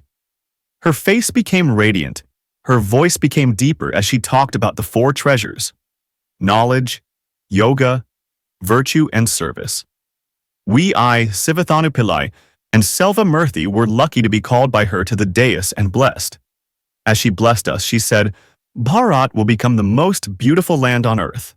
My interaction with the coronary artery disease, CAD, patients, popularly known as Dilwalas, at the Global Hospital and Research Center of the Brahma Kumari Academy, headed by Dr. Pratap Midha, clearly illustrated that the mind-body interaction, a subject I touched upon at the end of the previous chapter, is vital for health, which is defined as physical, mental, and spiritual well-being. My friend Dr. W. Selvamurthy postulated through years of clinical work that yoga and meditation significantly alleviate pain. The experiments, which I had the opportunity of initiating through the Defense Institute of Physiology Allied Sciences, DIPAS, when I was scientific advisor to Defense Minister, include a new approach towards healing through mind-body synchrony. Dr. Pratap Mehta and Dr. Selvamurthy joined together and formulated a unique treatment for cardiac patients. When I reviewed this project 2 years back, about 60 patients reported an improved sense of well-being. Now, it has yielded excellent results, with 400 patients reporting progress. The treatment included lifestyle intervention with Raja Yoga meditation for stress management, low-fat, high-fiber diet for reducing risk of hyperlipidemia, and regular aerobic exercise or walking to improve the cardiovascular and metabolic efficiency. I hope that medical treatment will begin to lay greater emphasis on healing not only the body but also the mind. During my previous visit to the Brahma Kumari Spiritual Academy at Mount Abu, Sister Usha had given me the task of interacting in a group discussion with the 30 Brahma Kumaris who had recently joined. It was a pleasure to look at their bright faces bubbling with enthusiasm. In a post-dinner session, when I asked them in turn about their mission in life, the reply was unanimous: to serve the people through spiritual endeavor. Dr. Selvamurthy and I were moved to recite a Tamil poem composed 1,000 years ago by a Vayar, which in translation reads thus: "It is rare to be born as a human being. It is still more rare to be born without any deformity. Even if you are born without any deformity, it is rare to acquire knowledge and education. Even if one could acquire knowledge and education, it is still rare to do offerings and tapas, but for one who does offerings and tapas, the doors of heaven open to greet him." I then narrated to the Brahma Kumaris how the bishop at Thumba allowed transfer of the land belonging to the church for setting up a space research station, as given in Chapter 3 of this book. "What is the conclusion to be drawn from this story?" I asked them. The Brahma Kumaris responded by saying that our civilization is rich, which leads to forward thinking, harmony, and better understanding. With such a great nation and people, why are there communal clashes? I think that when a nation doesn't have a vision, small minds take over its affairs. The unification of science and spirituality will be essential to take the benefit of science and technology to mankind. In 1911, Sri Aurobindo wrote in the Song of Humanity, "A time will come when the Indian mind will shake off the darkness that has fallen upon it, cease to think or hold opinions at second and third hand, and reassert its right to judge and inquire with perfect freedom into the meaning of its own culture and tradition. That is the future we need to work towards as we shake off the shackles of poverty." There was one message common to all the places I visited. There is a higher self within you that transcends the limitations of the physical world. I felt the presence of this higher self in my father. I have learned over the years to maintain my equanimity regardless of circumstances. I have faced failures and disappointments without feeling defeated. I wish to live the rest of my life at peace with myself and others. I have no wish to engage in quarrels with others. This is the challenge before the individual as he tries to transcend his limitations. At this point, I recall a surah from the Holy Quran. "O Prophet, you proclaim to the people who do not accept your preaching, what you worship, I do not worship, and what I worship, you do not worship. The result of your actions belongs to you. The result of my actions belongs to me. What we are, what we believe in, is ours alone. Once we have trust in the wisdom that created us, we can develop a faith that sustains us through our lives." Indians are well versed with the concept of higher self, or perhaps highest self is the preferable term. For generations, our ancestors lived their lives by this concept. But for many today, rooted perhaps too deeply in the material world, this idea sounds lofty and spiritual. For me, it has been a cornerstone of the way I live. On one occasion, as I was leaving for Bangalore, I spoke to a friend of mine and told him that I would be talking to young people and whether he had any suggestions.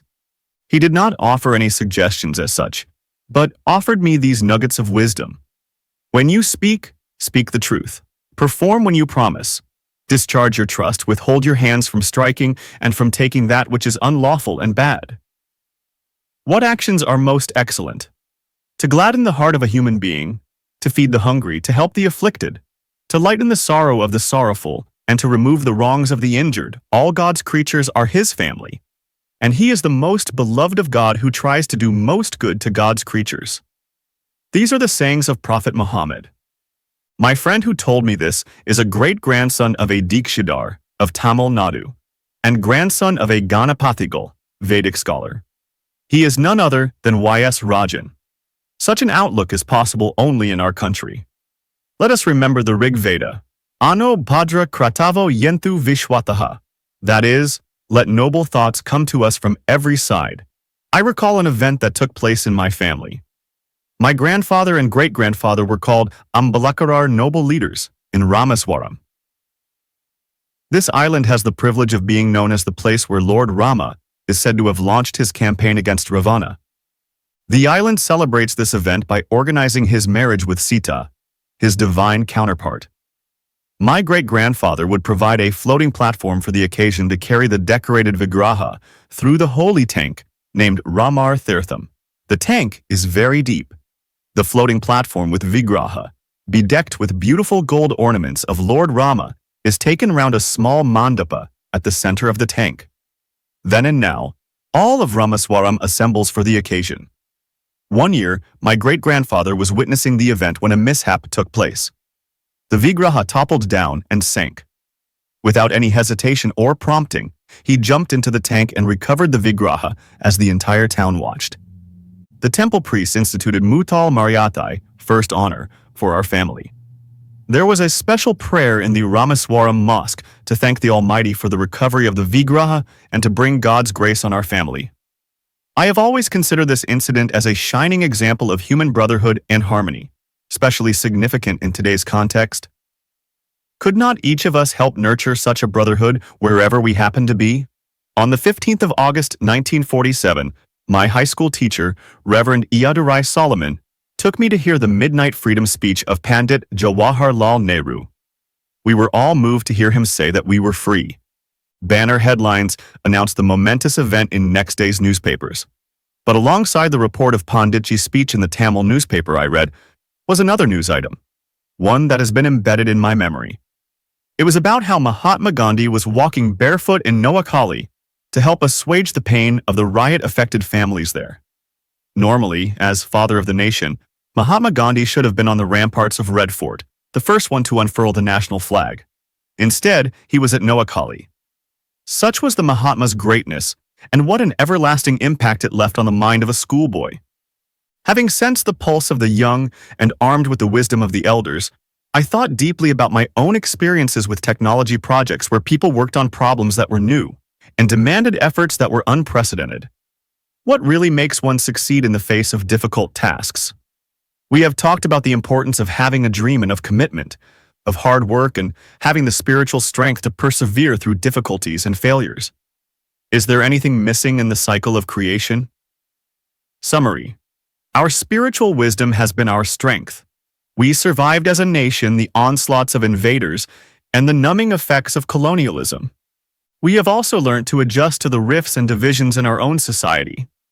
But in the process of all the adjustment, we also lowered our aims and expectations.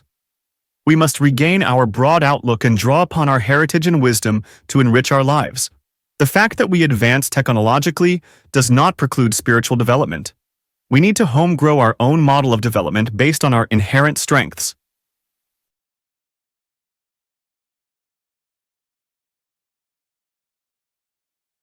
Chapter 5.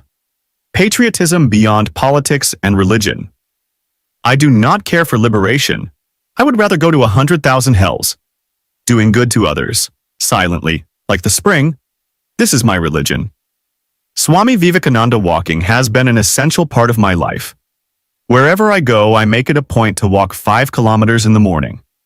I am particularly attached to seeing the beauty of the sunrise, the light that precedes its arrival, and my ears are tuned to the songs that birds sing to welcome the dawning of a new day on this planet. Each time I experience these phenomena, the cool breeze, the singing of the birds, and the arrival of the sun, I am filled with awe at how nature brings together all of the elements that go into making this moment possible and feel thankful to God. I have been fortunate in that my work has taken me to very many beautiful places that opened up my mind to the cosmic reality. One such was Chandipur, in Orissa. From Kolkata, the distance to Balasore is around 234 kilometers, and Chandipur is 16 kilometers from the town. The name means the abode of the goddess Chandi, or Durga. The beach here is surely among the finest in India. At low tide, the water recedes 3 kilometers as the tides follow their rhythmic cycle. The lonely beach, the whispering of tamarisk trees, and the cool breeze create a feeling of extraordinary calm. I used to walk on the beach to the mouth of the river Suwarnaraka. The river's vast spread and the bewitching, ceaseless ripples of its water were hypnotic in their effect. It was a feeling as close to bliss as I have ever felt. We started test firing our missiles from the Sriharikota range of Isaro, but needed our own missile test range. The Interim Test Range, ITR, was established in 1989 as a dedicated range for launching missiles, rockets, and flight test vehicles.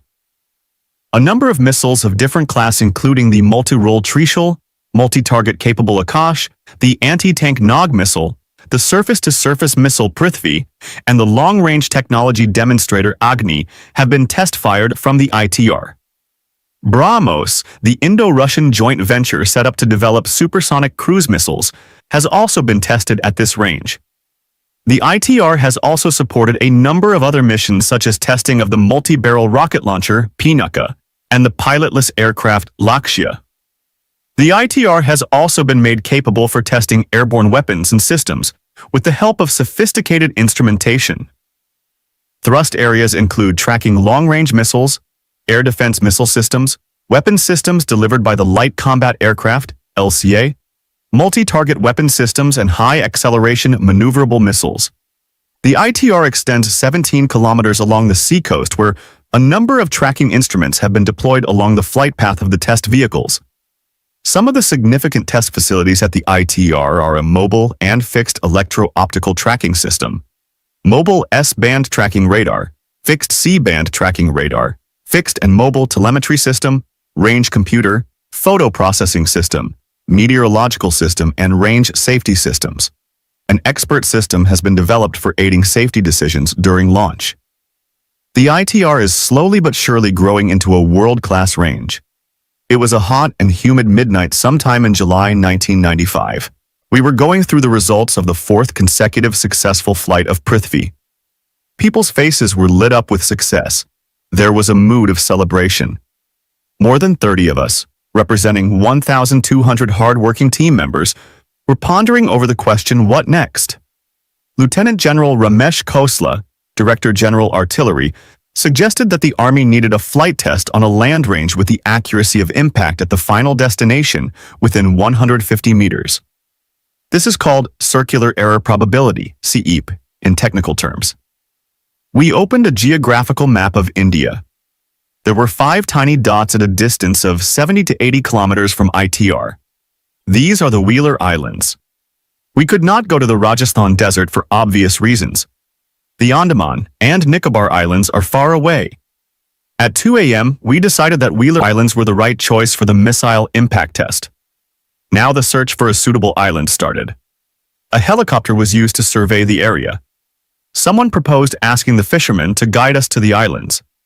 My 2 colleagues, Saraswat and Salwan, drove to a place called Dhamra. From Dhamra, they hired a boat for the day for Rs. 250. By the time they reached the island, it was almost dark. Salwan had carried fruits for eating during the journey, but these eventually became their dinner. There was no option but to stay on the island. It was a beautiful night, but my friends, neither familiar with the sea nor used to being marooned on a deserted island, spent it rather fearfully, though they won't confess it and claim instead that they enjoyed it. Early the next morning, they began their survey of the island, which is about 3 kilometers long and 800 meters wide. To their surprise, they saw on the eastern side of the island a Bangladesh flag flying atop a tree with huts nearby. The island was probably frequented by fishermen from the neighboring country. My friends quickly removed the flag. Things moved fast thereafter. The district authorities, including forest and environment officers, visited the island. Soon after, I got the defense minister's clearance to acquire the islands. The formalities were gone through with the Orissa government and the Forest Department to transfer the land. I personally met the concerned senior officials to make the file move to the desk of the chief minister. I also wrote a detailed letter to the chief minister explaining why we needed the islands for DRDO work, especially for use as a range for experimental purposes. We had already done preparatory work before moving the application. There were typical questions about fishing activity in the vicinity, the disturbance that might be caused to turtle migration, and above all, the cost of the islands. Within 10 days, we got an appointment from the chief minister. I had heard a lot about Chief Minister Biju Patnaik, particularly about his days as a pilot and his friendship with President Sukarno. When I entered the chief minister's chambers with Major General K.N. Singh and Salwan, he welcomed us warmly. To me, he exclaimed, "Oh, my friend Kalam, I have followed your work from the time of Dr. Sarabhai to now. Whatever you ask, I will give." In my presence, he signed the Orissa government's decision to give to DRDO all the 4 islands and said, "Kalam, I have given the approval you asked for. I know you will use it well. Your mission, the missile program, is very important to the country. Anything needed from Orissa will be yours." Then suddenly he held me and gave me a very affectionate hug. He said in a demanding tone, "Kalam, you have to give me a promise and assurance to the nation. The day India makes its own ICBM, I shall be stronger as an Indian." There was silence. I had to respond immediately. Biju Patnaik was a man with a tremendous personality and deeply impressive as a leader too, one whose love for the nation transcended politics. I looked straight into his eyes and said, "Sir, we will work for your mission. I will discuss your thought in Delhi." Some 40 years ago, the daredevil Biju Patnaik piloted his Kalinga Airways plane into Jakarta to find Indonesian President Sukarno in the first flush of fatherhood. Sukarno's wife had delivered a baby, and the family was searching for a name for the newborn girl when Bijuda called on them. Sukarno explained the problem on hand to the visitor from India. Biju Patnaik cast his mind back to the clouds that had greeted the baby's arrival and suggested the Sanskrit equivalent for them. Sukarno's daughter was promptly christened Megawati, and thus the daughter of the leader of the world's largest Muslim nation got a Hindu name.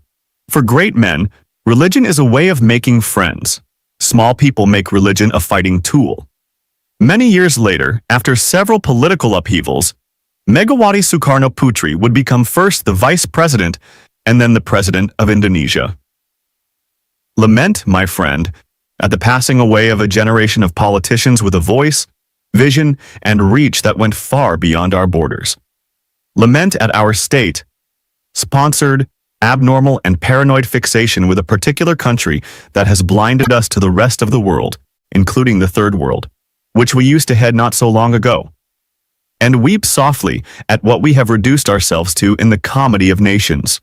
For a large country with 1 billion people, a country with a thriving industry and a large pool of scientific talent, a country, moreover, that is a nuclear power, India does not count for as much as it should. In terms of our influence in world affairs, probably no other country is so far below its potential as we are. After Pokhran II, the West speaks about India and Pakistan in the same breath. Is it not in our national interest to demonstrate to the world that we can think of a world beyond Pakistan, that we are a qualitatively better, more mature and secular country with a greater commitment to the values of democracy and freedom? During March 2002, I was teaching about 200 final-year students of engineering at Anna University, and I gave a series of 10 lectures on technology and its dimensions. On the final day of the interaction, there was a discussion on dual-use technologies. One of the students raised a question. "Sir, I have recently come across Dr. Amartya Sen's statement that the nuclear weapon test conducted in May 1998 by India was ill-conceived. Dr. Amartya Sen is a great economist and a Nobel laureate who is much respected for his ideas on development. A comment from such a personality cannot be ignored. What is your view on his comments?" I acknowledge the greatness of Dr. Amartya Sen in the field of economic development and admire his suggestions, such as that thrust should be given to primary education, I said. At the same time, it seemed to me that Dr. Sen looked at India from a Western perspective. In his view, India should have a friendly relationship with all countries to enhance its economic prosperity. I agree, but we must also bear in mind India's experience in the past. Pandit Nehru spoke in the United Nations against nuclear proliferation and advocated zero nuclear weapons in all the countries. We know the result. One should note that there are more than 10,000 nuclear warheads on American soil. Another 10,000 nuclear warheads are on Russian soil, and there are a number of them in the UK, China, France, Pakistan, and some other countries.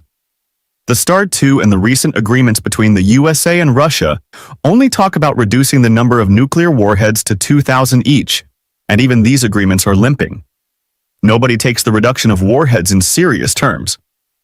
There should be a movement by those who are against the May 1998 test in America and Russia or other Western countries to achieve zero nuclear weapon status. It is essential to remember that two of our neighboring countries are armed with nuclear weapons and missiles. Can India be a silent spectator? India has been invaded in the last 3,000 years by a succession of conquerors, including the British, French, Dutch, and Portuguese, either to enlarge their territory or to spread a religion or to steal the wealth of our country. Why is it India never invaded other countries, with a few exceptions in the Tamil kingdoms? Is it because our kings were not brave enough? The truth is, Indians were tolerant and never understood the true implications of being ruled by others for generations. But after the long independence struggle, when we got our freedom and the country got united and has physical boundaries, is it possible to remain with economic prosperity as the only goal? The only way to show the strength of the country is the might to defend it. Strength respects strength and not weakness. Strength means military might and economic prosperity. The decisions and policies of the United Nations Security Council are dictated by the countries who possess nuclear weapons. How is it we did not get a seat in the Security Council so far, but now other nations are recommending that India be made a member? In this regard, there is another incident I would like to narrate. My friend, Admiral L. Ramdas, who retired as the naval chief, told me that he and a group of people would hold a demonstration before Parliament protesting against the nuclear test carried out in May 1998. I replied to my friend that he and his group should first demonstrate in front of the White House and the Kremlin against the large quantity of nuclear warheads and ICBMs there. I called on my people to rise to greatness. It is a call to all Indians to rise to their highest capabilities. What are the forces which lead to the rise or fall of nations? And what are the factors which go to make a nation strong? 3 factors are invariably found in a strong nation: a collective pride in its achievements, unity, and the ability for combined action. For a people and a nation to rise to the highest, they must have a common memory of great heroes and exploits, of great adventures and triumphs in the past. If the British rose to great heights, it is because they had great heroes to admire, men like Lord Nelson, say, or the Duke of Wellington. Japan represents a fine example of national pride. The Japanese are proud of being one people, having one culture, and because of that, they could transform a humiliating military defeat into a triumphant economic victory. All nations which have risen to greatness have been characterized by a sense of mission. The Japanese have it in large measure. So do the Germans. In the course of 3 decades, Germany was twice all but destroyed. And yet its people's sense of destiny never dimmed. From the ashes of the Second World War, it has emerged a nation economically powerful and politically assertive. If Germany can be a great nation, why can't India? Unfortunately for India, historic forces have not given a common memory to all communities by taking them back to their roots a millennium down the ages. Not enough effort has been made in the last 50 years to foster that memory. I had the fortune of learning many of our religions in the country from my childhood, in high school, and then onwards for nearly 70 years. One aspect I realize is that the central theme of any religion is spiritual well-being. Indeed, it should be understood that the foundation of secularism in India has to be derived from spirituality. It is because our sense of mission has weakened that we have ceased to be true to our culture and ourselves. If we come to look upon ourselves as a divided people with no pride in our past and no faith in the future, what else can we look forward to except frustration, disappointment, and despair? In India, the core culture goes beyond time. It precedes the arrival of Islam. It precedes the arrival of Christianity. The early Christians, like the Syrian Christians of Kerala, have retained their Indianness with admirable determination. Are they less Christian because their married women wear the Mangal Sutra, or their menfolk wear the dhoti in the Kerala style? Kerala's chief minister, Alaska, Antony, is not a heretic because he and his people are part of Kerala's culture. Being a Christian does not make him an alien. On the contrary, it gives an added dimension to his Indianness. Our Rahman may be a Muslim, but his voice echoes in the soul of all Indians, of whatever faith, when he sings Vande Mataram.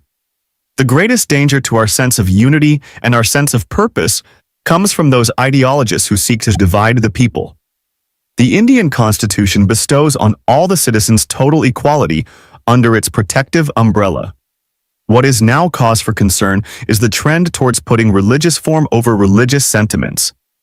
Why can't we develop a cultural, not religious context for our heritage that serves to make Indians of us all?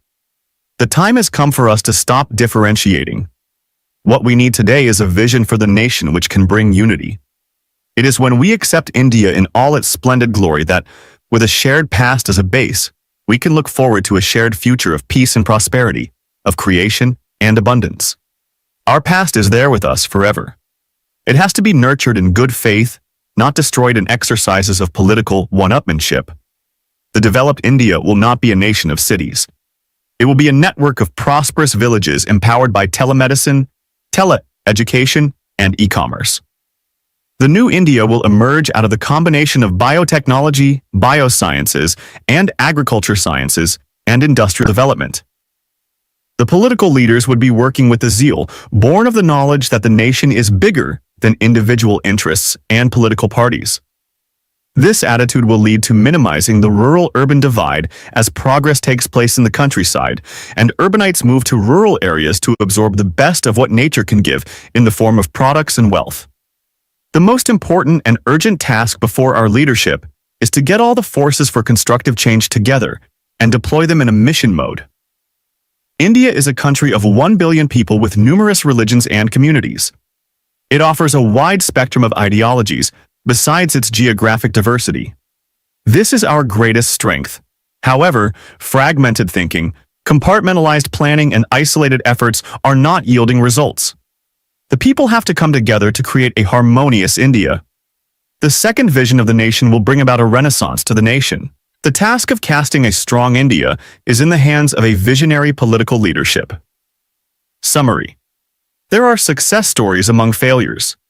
There is hope among chaos, promise among problems. We are 1 billion people with multiple faiths and ideologies. In the absence of a national vision, cracks at the seam keep surfacing and make us vulnerable.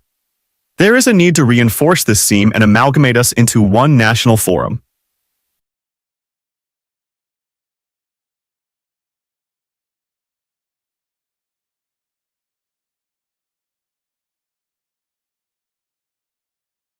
Chapter 6. The Knowledge Society. Wisdom is a weapon to ward off destruction. It is an inner fortress which enemies cannot destroy. Thirukkural, 421-200 BC. Ancient India was an advanced knowledge society. Invasions and colonial rule destroyed its institutions and robbed it of its core competence. Its people have been systematically degraded to lower levels of existence. By the time the British left, our youth had lowered their aims and were satisfied earning an ordinary livelihood. India is essentially a land of knowledge, and it must rediscover itself in this aspect. Once this rediscovery is done, it will not require much struggle to achieve the quality of life, strength, and sovereignty of a developed nation. Knowledge has many forms, and it is available at many places. It is acquired through education, information, intelligence, and experience. It is available in academic institutions, with teachers in libraries and research papers, seminar proceedings, and in various organizations and workplaces with workers, managers, in drawings, in process sheets, and on the shop floors. Knowledge, though closely linked to education, comes equally from learning skills such as those possessed by our artists, craftsmen, hakims, vaidyas, philosophers, and saints, as also our housewives. Knowledge plays a very important role in their performance and output too. Our heritage and history, the rituals, epics, and traditions that form part of our consciousness are also vast resources of knowledge, as are our libraries and universities. There is an abundance of unorthodox, earthy wisdom in our villages. There are hidden treasures of knowledge in our environment, in the oceans, bioreserves, and deserts, in the plant and animal life. Every state in our country has a unique core competence for a knowledge society. Knowledge has always been the prime mover of prosperity and power. The acquisition of knowledge has therefore been the thrust area throughout the world. Additionally, in India, there has been a culture of sharing it, not only through the tradition of guru, shishya, but also by its spread to neighboring countries through travelers who came to Nalanda and other universities drawn by their reputation as centers of learning. India is endowed with natural and competitive advantages, as also certain distinctive competencies. But these are scattered in isolated pockets, and the awareness of these is inadequate. During the last century, the world has changed from being an agricultural society, in which manual labor was the critical factor, to an industrial society where the management of technology, capital, and labor provide the competitive advantage. In the 21st century, a new society is emerging where knowledge is the primary production resource instead of capital and labor.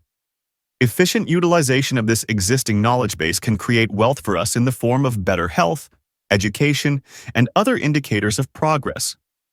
The ability to create and maintain the knowledge infrastructure, to enhance skills and increase productivity through the exploitation of advances in various fields will be the key factors in deciding the prosperity of this society. Whether a nation qualifies as a knowledge society is judged by how effectively it deals with knowledge creation and knowledge deployment. The knowledge society has two very important components driven by societal transformation and wealth generation. The societal transformation is in respect of education, healthcare, agriculture, and governance. These will lead to employment generation, high productivity, and rural prosperity. The task of wealth generation for the nation has to be woven around national competencies. The THOUGHT task team has identified core areas that will spearhead our march towards becoming a knowledge society. The areas are information technology, biotechnology, space technology, weather forecasting, disaster management, telemedicine, and tele-education, technologies utilizing traditional knowledge, service sector, and infotainment, which is the emerging area resulting from convergence of information and entertainment. These core technologies, fortunately, can be interwoven by IT, a sector that took off only due to the enterprising spirit of the young. Thus, there are multiple technologies and appropriate management structures that have to work together to generate a knowledge society. With India carving a niche for itself in information technology, the country is uniquely placed to fully capitalize on the opportunity to quickly transform itself into a knowledge society. The methodology of wealth generation in these core areas and to be able to meet an export target set at $50 billion by the year 2008, especially through the IT sector, is a subject that is currently under discussion. Also being discussed is how best to simultaneously develop the capability to generate information technology products worth $30 billion domestically to pump in for societal transformation. I am glad that the Planning Commission has taken a lead in generating a roadmap for transforming India into a knowledge society. I had the opportunity to be the chairman of the steering committee set up for this task. Evolving suitable policy and administrative procedures, changes in regulatory methods, identification of partners, and most important, creation of young and dynamic leaders are the components that have to be put in place. In order to generate wealth, which is the second component for establishing a knowledge society, it is essential that simultaneously a citizen-centric approach to shaping of business policy, user-driven technology generation, and intensified industry, lab, academia linkages have also to be established. Becoming a knowledge superpower by the year 2010 is a very important mission for the nation. While a knowledge society has a two-dimensional objective of societal transformation and wealth generation, a third dimension emerges if India is to transform itself into a knowledge superpower. This is knowledge protection, and it entails a tremendous responsibility. It is very important that our communication network and information generators are protected from electronic attacks through surveillance and monitoring. There should be a focused approach to intellectual property rights and related issues, And our ancient knowledge and culture, too, are part of our resource base and need to be protected as such. In 1960, the agriculture sector employed in part or in full 74% of the population. This came down to 62% in 1992 and is expected to further fall to 50% by 2010, though the demand of agricultural products will double by then. Higher productivity and better post-harvest management will have to compensate for the manpower reduction in the farming and agricultural products sector. There was a function in Chennai organized by the Manipal Academy of Higher Education, who felicitated me along with the father of the Green Revolution, C. Subramaniam, an eminent lawyer, N.A. Palkavala. After the function, I shared with the 90-year-old Subramaniam his vision of a second Green Revolution. He told me about his dream of setting up a national agro foundation that would develop hybrid seeds. His foundation would adopt small and marginal farmers and provide them with laboratory facilities for soil testing and access to information on the weather and markets, so that they could earn more through enhanced yields and better prices for what they produced. He aimed at bringing 1 million farmers under the scheme. Visionaries don't age. On another occasion, I was talking to the students of Dr. Mahalingam College of Engineering and Technology at Pollachi, near Coimbatore. Dr. N. Mahalingam, a great industrialist and academician, was sitting with me. He was telling me how the country can generate wealth through agro, chemical, and textile industries. Amazed by his achievements in establishing industries and educational institutions, I asked him, "Sir, what is your next mission?" As I said this, I realized I was asking this question of a person who was about 80 years old. Dr. Mahalingam replied, "I have analyzed the Tamil scripts used in the last Sangam, which was 2,500 years ago. Now I would like to do research on the Tamil scripts used in the first Sangam, which existed 5,000 years ago." It was another reminder to me that visionaries don't age. In the case of industry, in 1960, 11% of the population was engaged in small-scale and large-scale industries. The trend continued with 11% even in 1992. However, it has to increase to 25% in 2010. Bearing in mind the envisaged GDP growth and increased competition as trade restrictions are lifted under the WTO. The pattern of employment will take a new shape. Employment in the service or knowledge industry has increased from 15% in 1960 to 27% in 1992, and it will further increase to 50% in view of infrastructure maintenance areas and IT sector and entertainment demands. This big change will demand more trained personnel. Our leaders in commerce and industry have to prepare themselves for the transformation. The fact that there is net migration from the villages to cities shows the disparities in living standards between the two. Ideally, both rural and urban areas should be equally attractive with no net migration either way. Near zero net rural, urban migration is a mark of development. How can we achieve that happy balance? Rural development is the only solution. This means providing rural areas with the amenities that are currently available only in cities. This would generate employment on the same scale and at the same level as in the cities in the rural areas too. The other challenge would be to provide these benefits at a small fraction of the financial, social, cultural, and ecological costs the cities have to bear. It is the expectation that this combination of generating employment bearing in mind environmental factors will make rural areas as attractive as cities are, if not even more attractive. Then, rural development may be expected to prevent, if not actually reverse, rural-urban migration. Hence, Pura aims at integrated physical, electronic knowledge, and economic connectivity. Experience in India has demonstrated that the true handicap suffered by rural areas is poor connectivity and little else. Linking together a loop of villages by a ring road and high-quality transport may rectify that lacuna. Villages thus linked would also provide a large enough market to support a variety of services, which they would not be able to do individually. The ring road and the transport service together can convert the linked villages immediately into a virtual town with a market of tens of thousands of people. Such an area, which would also possess state-of-the-art telecommunication connectivity, will have a high probability of attaining rapid growth by setting up a virtuous cycle. More connected people attracting more investment and more investment attracting even more people, and so on.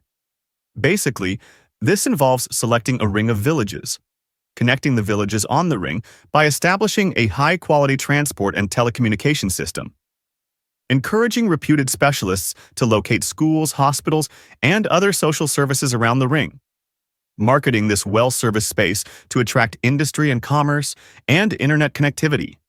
The model envisaged a habitat designed to improve the quality of life in rural places and made special suggestions to remove urban congestion. Naturally, our most intractable urban problem is that of congestion. Efficient supply of water and effective waste disposal in every locality are the paramount civic needs. There is a minimum size below which a habitat is not viable and not competitive with the existing congested city. At the same time, the existing congested city is not economical compared to a new town once a minimum size of expansion is crossed, as against a conventional city that is, say, rectangular in shape and measuring 10 kilometers by 6 kilometers. The model considers an annular ring-shaped town integrating minimum 8 to 10 villages of the same 60 square km area and the same access distance of 1 kilometer to transport arteries. It needs only one transportation route of a distance half that needed for the rectangular-shaped city, so frequency of transportation will be doubled, halving waiting times. It has 0 number of junctions and needs only one route as against 8 needed for the rectangular plan, so people will no longer need to change from one line to another. That saves transport time. Further, as all traffic is concentrated on one single route, high-efficiency mass transportation systems become economical, even for a comparatively small population. This cuts costs substantially and is more convenient for the people. Rural development is an essential need for transforming India into a knowledge superpower. And high bandwidth.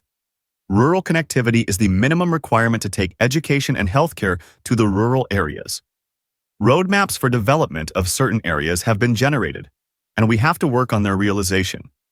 There was an invitation by Mr. Ratan Tata, chairman of the Tata Group of Companies, to visit Telco at Pune, particularly to witness the challenge of designing, developing, and manufacturing in the country a fully Indian car, the Indica. The prospect of the visit excited me. I thought I would get an answer to some questions that I have been asked on many occasions. In 1980, when our team in ISRO launched the satellite launch vehicle and put Rohini into low Earth orbit, it was a big event for the nation. On the 4th of January 2001, when I saw the first prototype fighter aircraft, the Light Combat Aircraft, LCA, designed and developed indigenously by the Aeronautical Development Agency, ADA, taking to the skies, again, India was described as one of the few countries to have acquired capabilities in this sophisticated field. This is the result of intensified networking between R&D laboratories, industry, academic institutions, users, and the government. Ratan Tata told me during the visit about his vision of making India a global player in the automobile sector. To implement his vision, he decided to acquire car manufacturing units from many countries rather than set them up here at considerable expense in terms of money and time. He looked towards manufacturing 5 times the present levels so that they could graduate to being globally competitive. This is a beautiful idea. I would add that Indian industrial complexes should become consortia as a first step, and then envision becoming multinational companies. I and my team are invited by a number of scientific, industrial, academic, and management institutions to share our experiences in the pursuit of some of the national tasks I have mentioned. One question that came up during my interaction with students in Mumbai rings in my mind even now. Dr. Kalam, we are very happy to see that India can build and produce its own SLVs and satellites, its own strategic missiles, as also nuclear weapons and power stations. Can you tell me when India will design and produce its own passenger car with an Indian engine?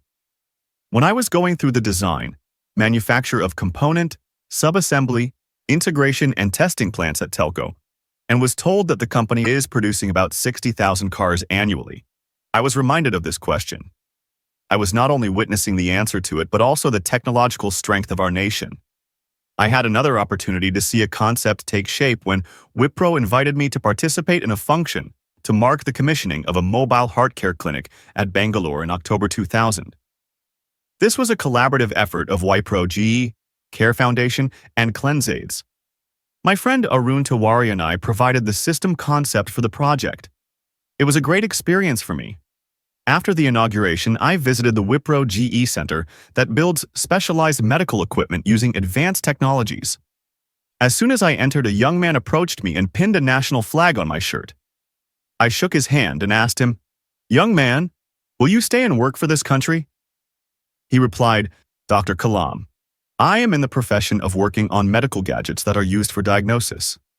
I am committed to a profession in which one tries to remove pain. I am needed here." I was delighted by his answer. The center itself struck me as a positive collaboration between two nations in the field of healthcare. After the program, ISNPIRING, who heads Wipro, accompanied me to the DRDO guest house. On the way, he explained how he was trying to assist elementary schools in Karnataka so that more children could be brought into the classroom. As we were having tea at the guest house, I asked him, "How has Wipro reached its high stature in the business world?" Premji gave a remarkable answer. "Dr. Kalam, I can say there are three aspects that come to my mind. 1. Sweat for generations and the hard work of teams. 2. In Wipro, we work for the customer's delight. 3. A bit of luck. The third point will not be of any consequence if the first two aspects are not achieved. In Wipro, what we have tried to do is wealth generation with social concern. A common thread runs through the experience of these institutions. It is that we can deliver high-technology systems in spite of control and denial regimes. The presence of a competitive environment, networking capabilities, wealth generation with social concern, and above all, ignited minds of the young. These are all very important ingredients for building a knowledge society. Maharishi Patanjali said in the Yoga Sutra, "When you are inspired by some great purpose, some extraordinary project, all your thoughts break their bounds. Your mind transcends limitations. Your consciousness expands in every direction, and you find yourself in a new, great, and wonderful world. Dormant forces, faculties, and talents become alive, and you discover yourself to be a greater person by far than you ever dreamed yourself to be." That is something addressed to all of us. It is the people of a nation who make it great. By their effort, the people in turn become important citizens of their great country. Ignited minds are the most powerful resource on earth, and the 1 billion minds of our nation are indeed a great power waiting to be tapped. Summary. Ancient India was a knowledge society that contributed a great deal to civilization. We need to recover that status and become a knowledge power. We must learn from our mistakes to achieve a better standard of life. A developed India will supplant a spirit of defeat with the spirit of victory. Chapter 7. Getting the forces together. Determine that things can and shall be done, and then we shall find the way. Abraham Lincoln. As our experience reveals, progress is rapid wherever there is an efficient administrative setup, a high level of education, and minimum political interference in development activity. To me, development is a security-centric phenomenon, from poverty to food security, social security, and thereafter national security. In India 2020, we have identified 5 areas where India has a core competence for integrated action. First among these 5 is agriculture and food processing, where we have to set a target of 360 million tons of food and agricultural production. Agriculture and agro-food processing, particularly by way of value addition, would bring prosperity to the rural people and speed up economic growth. The second area is power. A reliable supply of electricity in all parts of the country is a must. The third area is education and healthcare. Here, we have found that education and healthcare are interrelated. For example, Kerala, with high literacy and better healthcare, could bring down the rate of population growth and improvement in the quality of life in the state. Similarly, in Tamil Nadu too, we have seen a fall in the birth rate that is linked to these factors. Studies in Andhra Pradesh indicate a similar trend. These trends need to be replicated in states like Bihar and Uttar Pradesh, where levels of population growth remain high. The fourth area is information technology. This is one of our core competencies and holds the potential to rapidly transform backward areas besides promoting education and generating wealth. The fifth area is the strategic sector. This area, fortunately, has witnessed growth in areas like nuclear, space, and defense technology. Action in these 5 areas properly integrated would lead to food, economic, social, and national security. A strong partnership between the research and development institutions, universities, industry, and the community as a whole with the government departments and agencies will be essential to accomplish the vision. The key to success lies in connectivity. The development of education and healthcare will yield the benefits of smaller families and a more efficient workforce. It is the key to employability and social development. Improvements in the agricultural sector, including that of food processing, would lead to food security, employment opportunities, and rapid economic growth. Growth in the information technology sector would assist rapid economic growth as well as play an important part in speeding up development. Electric power provides energy security so crucial for all sectors. The strategic sector has a direct impact on industry, sustaining growth and technological strength. For balanced development, all the 5 areas are of importance. The combined effect of these 5 areas would result in GDP growth rising from present 6% to 10%, and the lives of 300 to 400 million people who are presently living below the poverty line would be significantly improved. I worked with THOUGHT teams in 3 areas: agriculture, advanced education, and rural connectivity. In doing so, I drew on my earlier experiences in the mission areas of sugar, fly ash, and composites. With Professor S.K. Sinha, a renowned agricultural scientist, THOUGHT took up a project to enhance agricultural productivity in central Bihar and eastern India. 6 villages in one and 9 villages in the other region were selected during the Kharif season of 1998. The system approach consisted of soil analysis, seed choice, cultivation season, fertilizer selection, and training to the farmers. This intensive collaboration of scientists and farmers resulted in substantial increase in wheat yields, which rose from 2.5 tons per hectare to nearly 5 tons per hectare. When I and Y.S. Rajan visited a few villages where this system approach is used, we found the farmers showing an interest in new issues like equipment for faster harvesting, storage facilities, and marketing and banking systems. It was clear that a small team, cutting across various departments, could work wonders even in a difficult region, achieving results in a cost and time-effective way. Another experiment underway is REACH, Relevance and Excellence in Achieving New Heights in Education Institutions. The purpose of this mission is to establish 80 to 100 centers that follow common academic programs and share the commitment to achieve excellence. In this endeavor, they work together by interchange of faculty and joint research as need be. As part of this, Centers of Relevance and Excellence, CORE, have been established in Patiala, Dibrugarh, Mumbai, Thanjavur, and Surat in the areas of agro and industrial biotechnology, advanced computing and information processing, petroleum reservoir engineering, industrial safety, environmental engineering, and herbal drugs. Our experience in the REACH program is that industries are willing to participate in specialized areas of their interest, and they are also willing to invest about 40% of the total expenditure in establishing CORE. In return, they will benefit in terms of skilled manpower and access to the results of research. The willingness of industry to be partners in technology development and education has helped our confidence a great deal. It was also satisfying to see Dr. M.S. Vijayaraghavan, advisor in the Office of the Principal Scientific Advisor, blossom into a leader in the integrated learning system. His innovation was to bring the commitment of industry to the learning program. Another example relates to the program for rural connectivity evolved under the leadership of Prof. P.V. Indiresan, who was formerly director of IIT Madras. As mentioned earlier, the fact that there is net migration from villages to cities indicates that they offer more opportunities, and the only way to equalize the flow is to develop the rural areas and bring life there on par with that in the cities.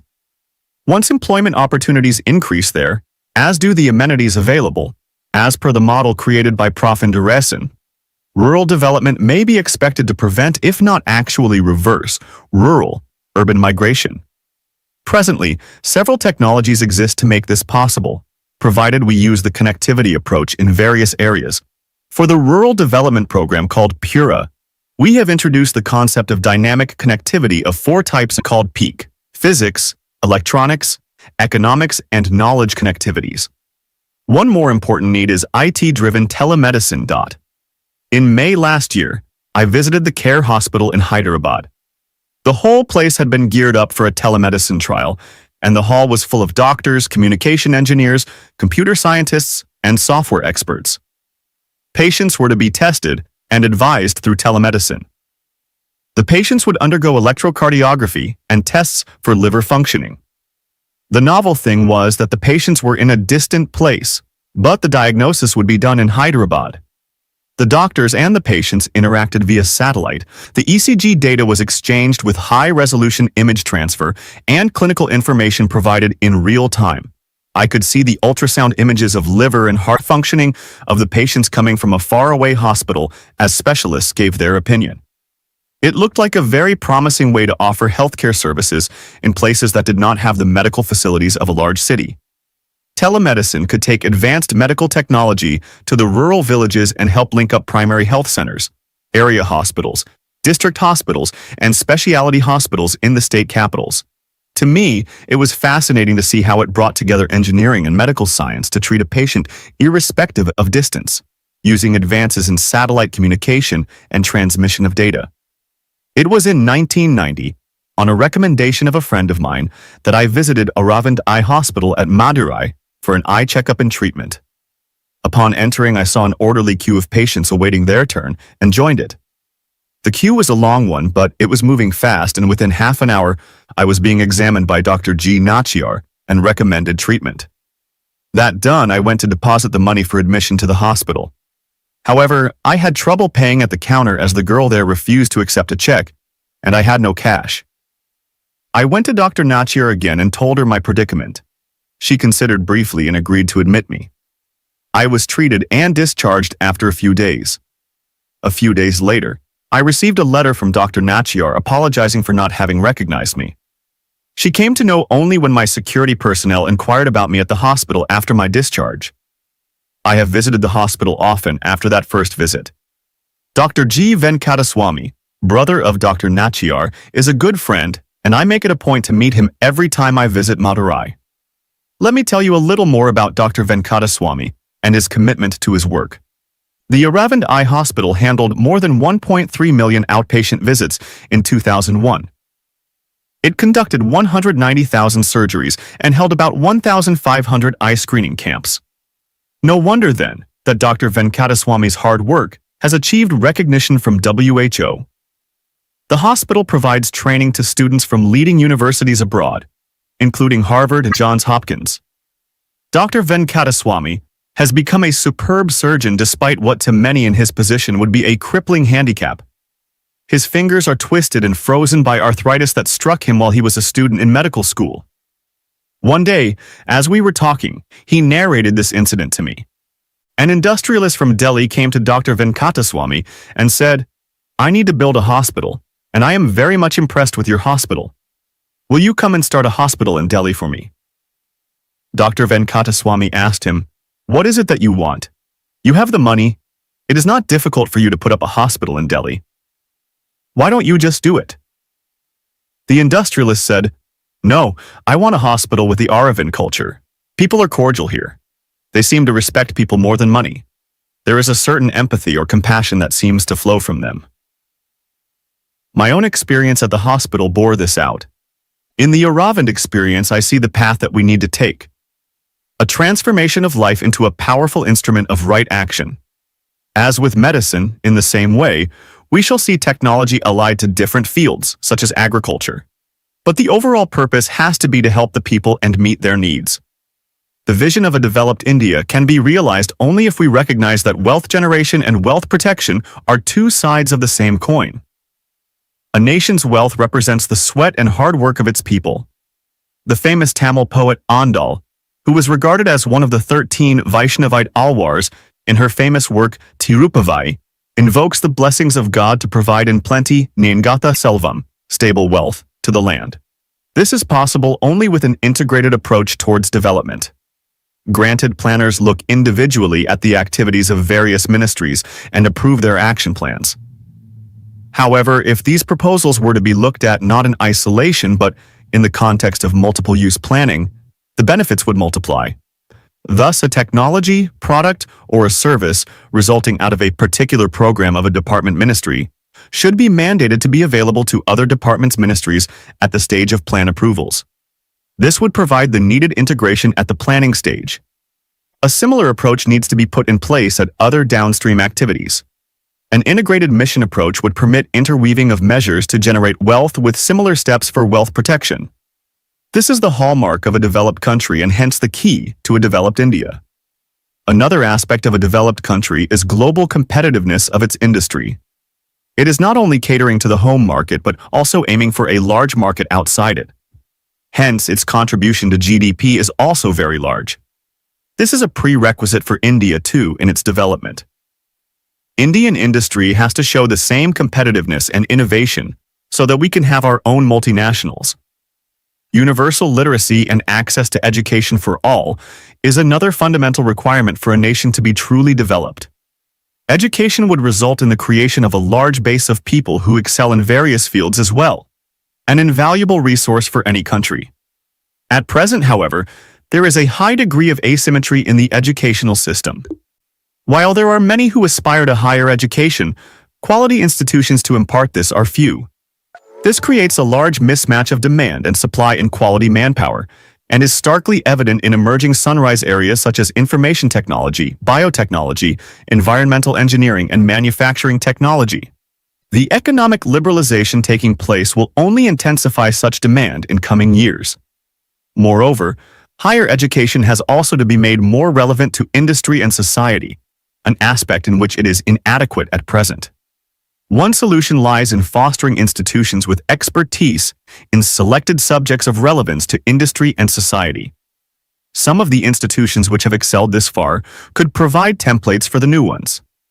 Lastly, the solution should be implemented in a mission mode. Only the mission objectives should be paramount, and all else subservient to these objectives. To develop to the desired level, industry also needs to recognize the importance of forward and backward linkages. While linkages with bridging institutions such as think tanks, technical consultancy services, other firms involved in similar activities as well as customers constitute the forward linkage, partnership with universities, R&D labs, and technology-providing institutions would form the backward linkage. Investment in higher education is therefore crucial for forming this backward linkage, which would serve as a springboard for Indian industry to make the jump to becoming a global player. We should not hesitate to take a fast decision for establishing 20 more IITs and medical institutions. Whether they are promoted by Indian or foreign groups does not matter as long as the bottom line remains excellence. On the 15th of October 2000, a website designed for me by friends in the PON group was launched by the Infosys chairman, N.R. Narayana Murthy, in the presence of Prof. N. Balakrishnan of the IUSC.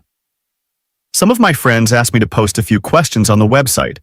My questions were three. First, India has been a developing country for more than half a century. What would you as young boys and girls like to do to make it a developed India? The second question was, when can I sing a song of India? And the third, why do we love anything foreign in spite of our capabilities in many fields, whereas other countries celebrate their own successes? My only stipulation was that the answer should come from youth aged under 20. More than 100 answers and suggestions were received from within the country and abroad. 5 of these answers are relevant here. One young man from Chandigarh responded, I will become a teacher, rather, a professor of engineering, since I am good in, as well as enjoy teaching, and I believe that one of the best ways in which to serve one's nation is to be either a professor or a soldier. A girl wrote from Pondicherry, a single flower makes no garland. I will work for a garland leading to unity of minds, as this is needed for transforming India into a developed country. A 20-year-old youth from Goa responded, like an electron ceaselessly moving in its orbit, I will work ceaselessly for my country, now onwards.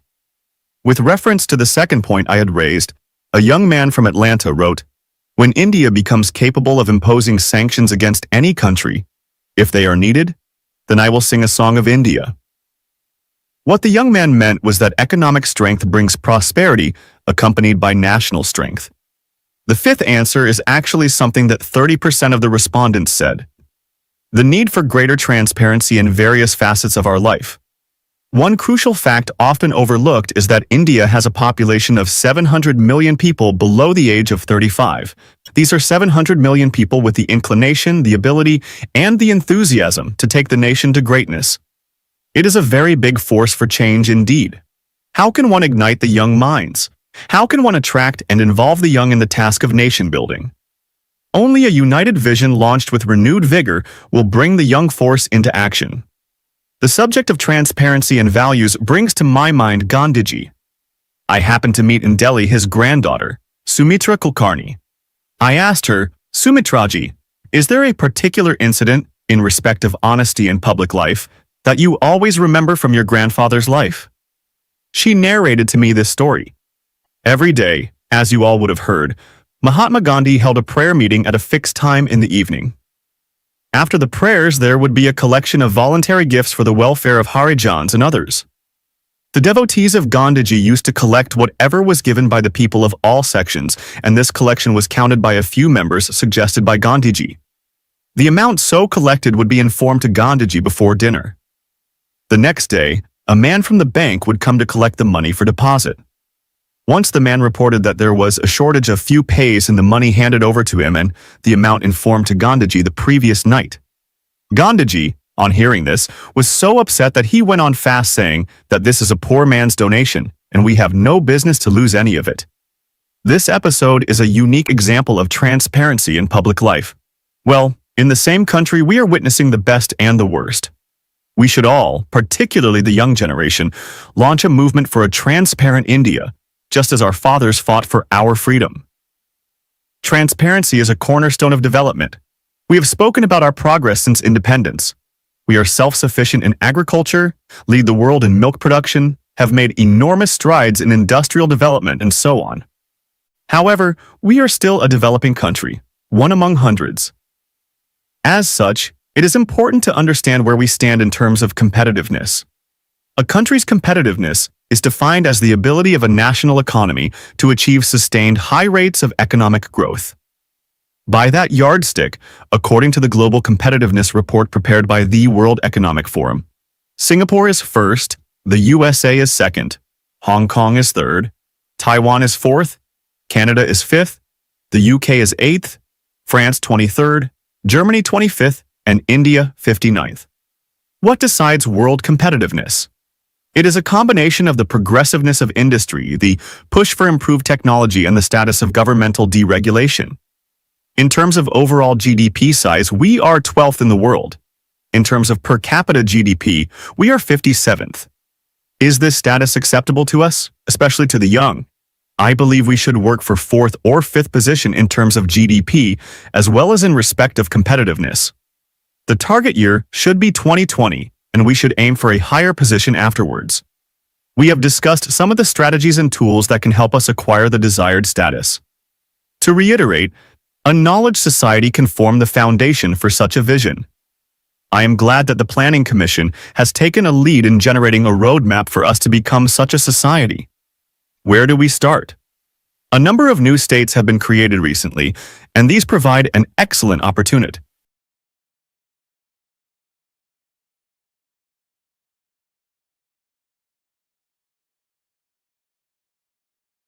Chapter 8. Building a New State.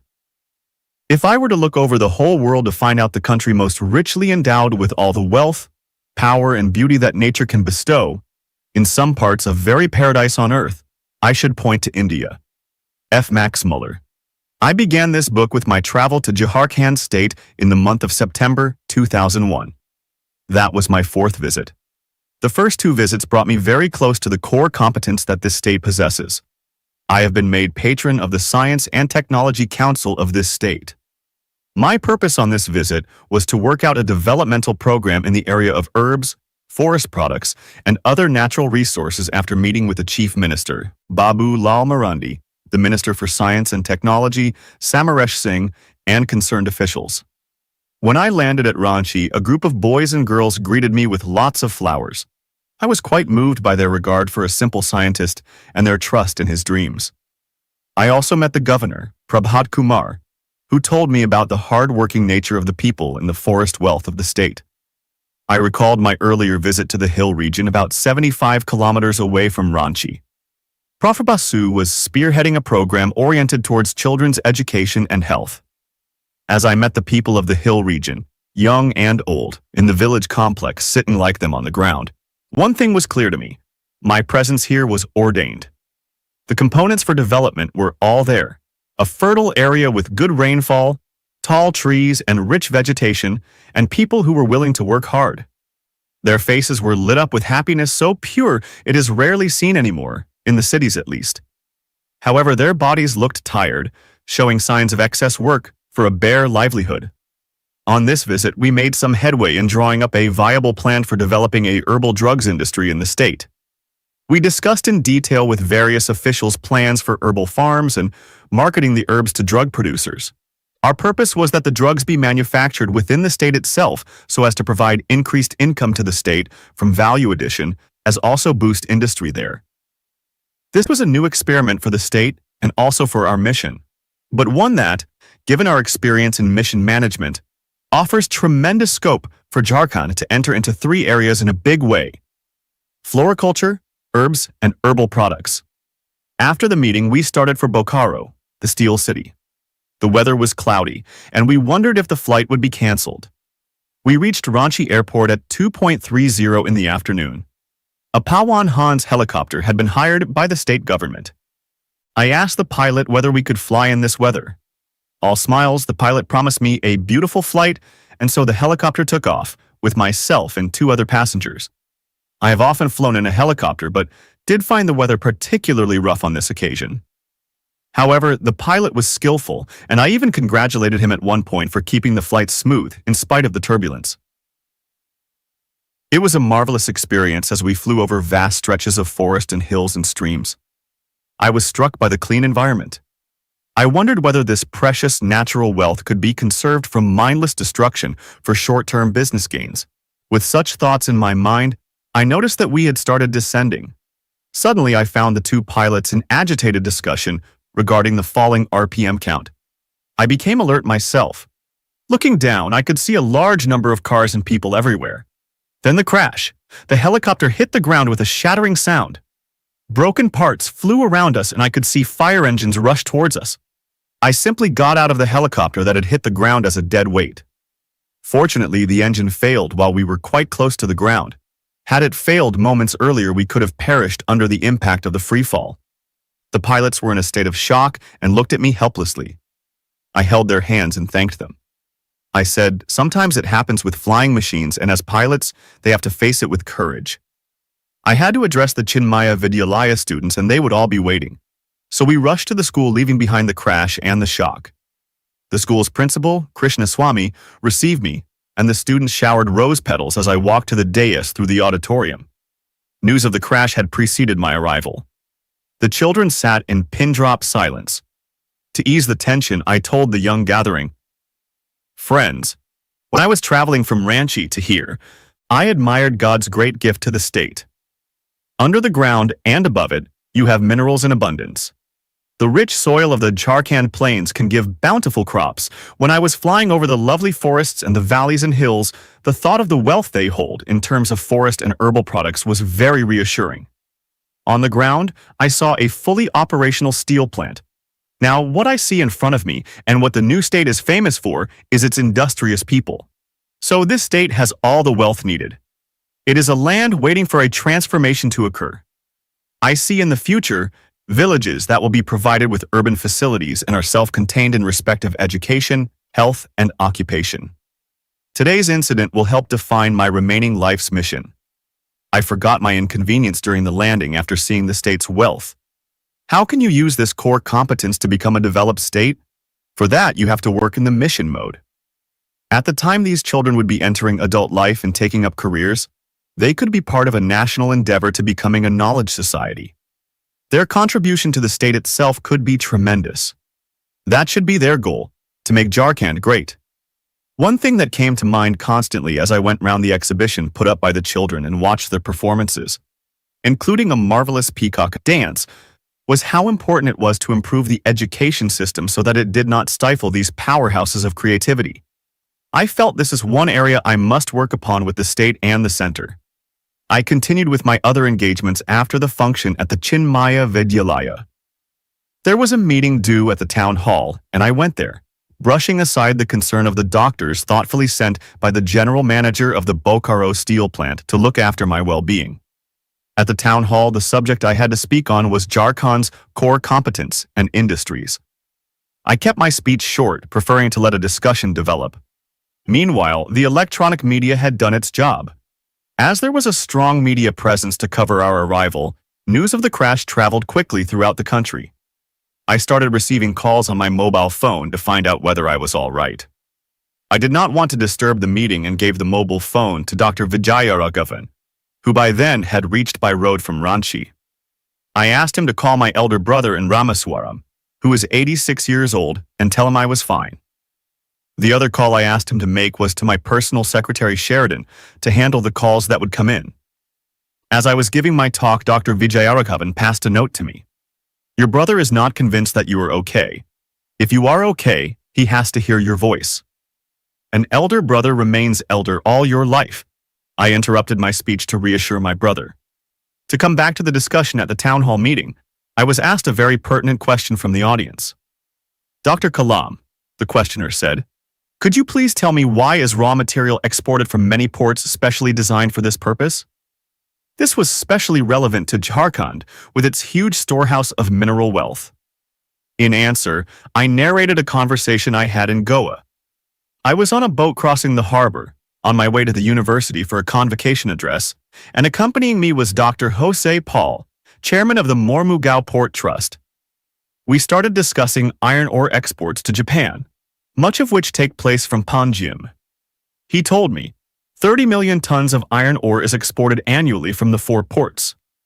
Of this, 17 million tons is exported from Mormugao alone. The ore is sold at rather a low price, a few dollars a ton, as, according to the buyers, it is of inferior quality. As such, its sale did not contribute anything much to the economy. The same ore, utilized here, would, of course, generate far more income because of value addition. What is value addition, and could you give an example? I was asked in Bokaro, and a powerful example came to my mind. When we were working on the satellite launch vehicles in the 1970s, a requirement arose for beryllium diaphragms. These are used in gyros, sensors used to determine the attitude, the position of an aircraft in relation to specified directions, of the rockets or missiles when they are in flight. As these were not available with us, a procurement team was formed to purchase them in the international market. The team was headed by T.N. Seshan, better known now as the former Chief Election Commissioner of India, with Madhavan Nair, Dr. S.C. Gupta and I as members. We struck a deal with a company in New York for 100 beryllium diaphragms. 3 months later, we got a message from the company that since beryllium diaphragms are used to make gyros mounted on intercontinental ballistic missiles, they did not have permission from the State Department to supply them to India. We immediately initiated action to redress the problem in our typical firefighting manner. Technology denied was to us technology gained. Meanwhile, it emerged that India has one of the largest deposits of beryllium ore. The ore was exported in those days to Japan, who processed the ore into beryllium rods and sheets and exported them to U.S. companies to transform them into beryllium products such as diaphragms. I received the shock of my life. This was material mined in India and exported to Japan, who processed it and exported it to the U.S., and the U.S. company refused to give it to India. Where was our sense of initiative? What had happened to our aims? The issue figured prominently in the press, and export of beryllium ore was stopped. The same story is repeated in other areas. The upshot is that India is poor as a nation in spite of its enormous wealth because it does not focus on value addition, be it in mineral or biodiversity products or even grain or fish. In the case of beryllium ore, value addition by at least 10 times takes place in refinement itself. Value addition by at least 100 times is achieved during product conversion. And this is what we would be paying Japan or the US for something that originated from India itself. It is the same with iron ore and many other exports. Only the scale of value addition varies. It is a lesson that must be quickly learned. At the same meeting, another interesting question came up. Do you think in politics purity is possible? It was a little outside my purview, but there was one aspect to it, raised earlier, which I would like to mention. This aspect is that an entire generation of people representing excellence in all fields, politics, industry, sciences, the arts, emerged in the years leading to independence. Mahatma Gandhi, C.V. Raman, J.R.D. Tata, Pirojsha B. Godrej, Laxman Rao Kirloskar, Ramakrishna Bajaj, Rabindranath Tagore, Dr. S. Radhakrishnan, Madan Mohan Malviya. It is a long list. Suddenly there was excellence in every sphere of society, and the circumstance making such flowering possible was the vision that the nation had set for itself. I believe if the nation forms a second vision today, leaders of a stature to suit our ambition will appear once again in all walks of life, including politics.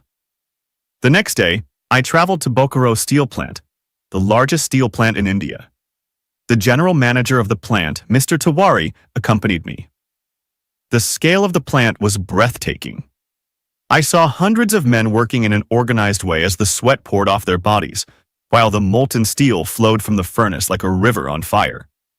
The iron ore would be available for years, I was told. Impressive as the plant was, I was disappointed to see that there were no industrial estates around it, utilizing the steel produced here to make various products. I was told that setting up of industrial estates came under state purview. It brought back my old regret at our compartmentalized thinking. Why this fragmented governance where one agency is alienated from another?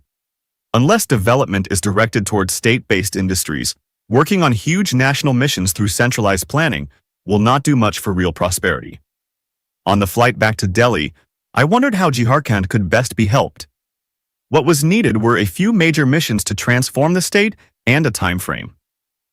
The state and the center would need to make an integrated effort. Would it be possible? Let me go back to my experience in the SLV-3 missile and weapons development programs. They illustrate what I mean by an integrated approach. To succeed in these efforts, we had to adopt a multi-organizational mission mode. Building a rocket is a long process from the drawing board to development and launch. All through the process, a number of reliability factors matter. The first stage is a robust booster rocket system. Before Rohini was put into orbit, the booster rocket had gone through 5 static trials in the flight hardware in full scale, and it had also been tried out during 2 experimental flights. That means a proven, developed booster was available when the time came for launch. An IRBM was not demanded by anyone when the missile program was conceived in 1982. However, the availability of the SLV-3 booster led to the building of a technology demonstrator Agni as part of the approved program. Agni was launched successfully in 1989 at a moderate budget of Rs 36 crore. Nobody in the world could have anticipated India acquiring IRBM capability in the short period of 6 years. It happened only because the Agni mission was organized into a multi-institutional program. My assessment, based on various space and defense projects done as mission mode programs, is that intensive partnership between various participants, government departments, industry, research institutions, brings faster development at lower cost. The same holds in other projects and schemes. Central and state projects integrated as mission mode operations will bring rapid development at minimum cost. What is keeping us from taking this concept further? Does it sound risky to abandon the time-tested route of checks and balances and go in for a tightrope walk? Or is it that going into mission mode would demand a responsibility? Either one has to show the result or quit? In October 2001, I got the opportunity to visit Guru Gobind Singh Indraprastha University in Delhi. The topic I selected for my address to the students was responsible young citizens. I put forth the importance of India becoming a knowledge society. After the talk, one student asked me an important question. Could you tell me why Indians, particularly educated Indians, excel when they go to the USA and Europe? They become rich also. I said, recently I read a book, The Horse That Flew by Chidanandra Gata, which is about Indians who have succeeded in the IT field, especially in America. One quality I noticed in all of those who excelled was that they did not work solo. They worked with their colleagues, irrespective of religious or other differences, and they were not afraid to take risks, starting with the risk of going to a foreign land. I met B. Chandrasekhar, who has been a big success as an entrepreneur in Silicon Valley, when he contributed to our alma mater, Madras Institute of Technology, whose acronym, MIT, is the same as that of the famous institute at Massachusetts, to start an Internet Technology Center. One fine morning, Chandrasekhar sold his $10 billion company to start another enterprise. When I asked him how he took such chances to build his enterprise, Chandrasekhar told me he loved taking risks. There was one other aspect to the success of his and other companies. For them, survival depended on performance. And the better they performed, the richer they became. I have an experience to tell in this regard. It was 1955. I was in the second year of my course in aeronautical engineering in Madras Institute of Technology. Our director was Dr. N. Srinivasan, an aeronautical engineer himself. I was working on a project supervised by him on designing a low-level attack aircraft. A 7-member student team was allotted this task. 3 of them, Vivekanandan, Mahabaleshwar Bhatt, and I, were given the task of system integration. Our team was supposed to provide the design report with all the drawings in 3 months' time. Because data on the engine, control system, and some other subsystem drawings coming from my friends got delayed, I also got delayed by more than 2 weeks in submitting my drawings. It was a humid evening in the month of August. I was working on the drawing board. Dr. Srinivasan, on his way to the tennis court, peeped into my room and looked at my work. He realized that I was nowhere near completion. He said, "Kalam, if you do not complete it in 3 days' time, your scholarship will be stopped." That was a big jolt for me. The scholarship was my lifeline, as my father could not afford the high cost of education at MIT. I had to make the best use of the time available. 3 days was too short a time to complete it. I would have to work continuously. And this is what I decided to do. I slept on a bench in the college for 3 nights and went out only for food. Exactly after 3 days, Dr. Srinivasan visited my drawing board. He spent nearly 1 hour examining what I had done and said, "This is good. You have performed a few weeks' work in a few days." Coming from him, it was a great compliment. I realized then that if something is at stake, the human mind gets ignited and working capacity gets enhanced manifold. Challenges throw up opportunities. Once one selects a task, one should get immersed in it. Either you will succeed or fail. That risk will always be there. This should not deter you. When you fail, you still have the experience gained to draw upon in the future. Start by risking your own position for a mission. Either I deliver or I go. Prepare yourself for the endeavor. With effort and perseverance, you will succeed. There is always a risk involved when we venture into something new. After all, the process of birth itself is a risky affair. But then the infant starts breathing and life follows, with all its hopes and aspirations. Breathe in thoughts of success and you will be a success. Summary. The way to development is through purposeful activity. The young especially have to be guided properly so that their lives find a proper direction and their creativity is allowed to flower. To facilitate this, certain educational reforms must be initiated. With regard to improving the pace of development, center-state efforts should be coordinated in a few key areas and efforts across sectors and organizations integrated and taken up in a mission mode. The mindset must change, showing willingness to take pragmatic risks. Success will follow. To my countrymen, where the mind is without fear and the head is held high, where knowledge is free, where the world has not been broken up into fragments. My father, let my country awake. Rabindranath Tagore. All through this book, I have spoken about the power of the imagination. It lies at the heart of the creative process and is the very substance of life, allied as it is to the power to attract to us what we most desire. This power makes all the difference between the winners and the losers. I would like to see in 20 years a literate and poverty-free India. I dream of an India governed by noble leaders. I dream of a system where the work of scientists and technologists is focused on specific missions, driven by goals relevant to the common man. How is this dream to be made real? We need to realize that missions are always bigger than organizations, just as organizations are always bigger than the individuals who run them. Missions need effort, and the mind provides the purpose. Seen this way, consider, which department or ministry will take man to Mars and build a habitat there? Can 200,000 MW of electric power be generated by isolated efforts in thermal, hydroelectric, nuclear, and non-conventional sectors without an integrated effort? Can the second green revolution happen without agricultural scientists, biotechnologists, and irrigation experts working together? Without proper diagnostic facilities in clinics and affordable drugs reaching our masses, our biotechnology laboratories and medical councils will continue to perpetuate each other's survival without serving the purpose of their existence. To set in place the most advanced medical facilities and make these available to the people at reasonable prices. I have dwelt upon my own experiences that made me aware of the energy field, which is created by a vision. It is a power that arises from deep within you. This power is the basis for the movement towards excellence we saw at the time of independence. I have been touched by this power on many occasions while facing a challenge. Pre-independence India reverberated with it. It helped us humble a mighty empire. Jamshedji Nusarwanji Tata brought the steel industry to India, even though the British rulers were not favorably disposed to the idea. Acharya P.C. Ray nurtured the chemical and pharmaceutical industries.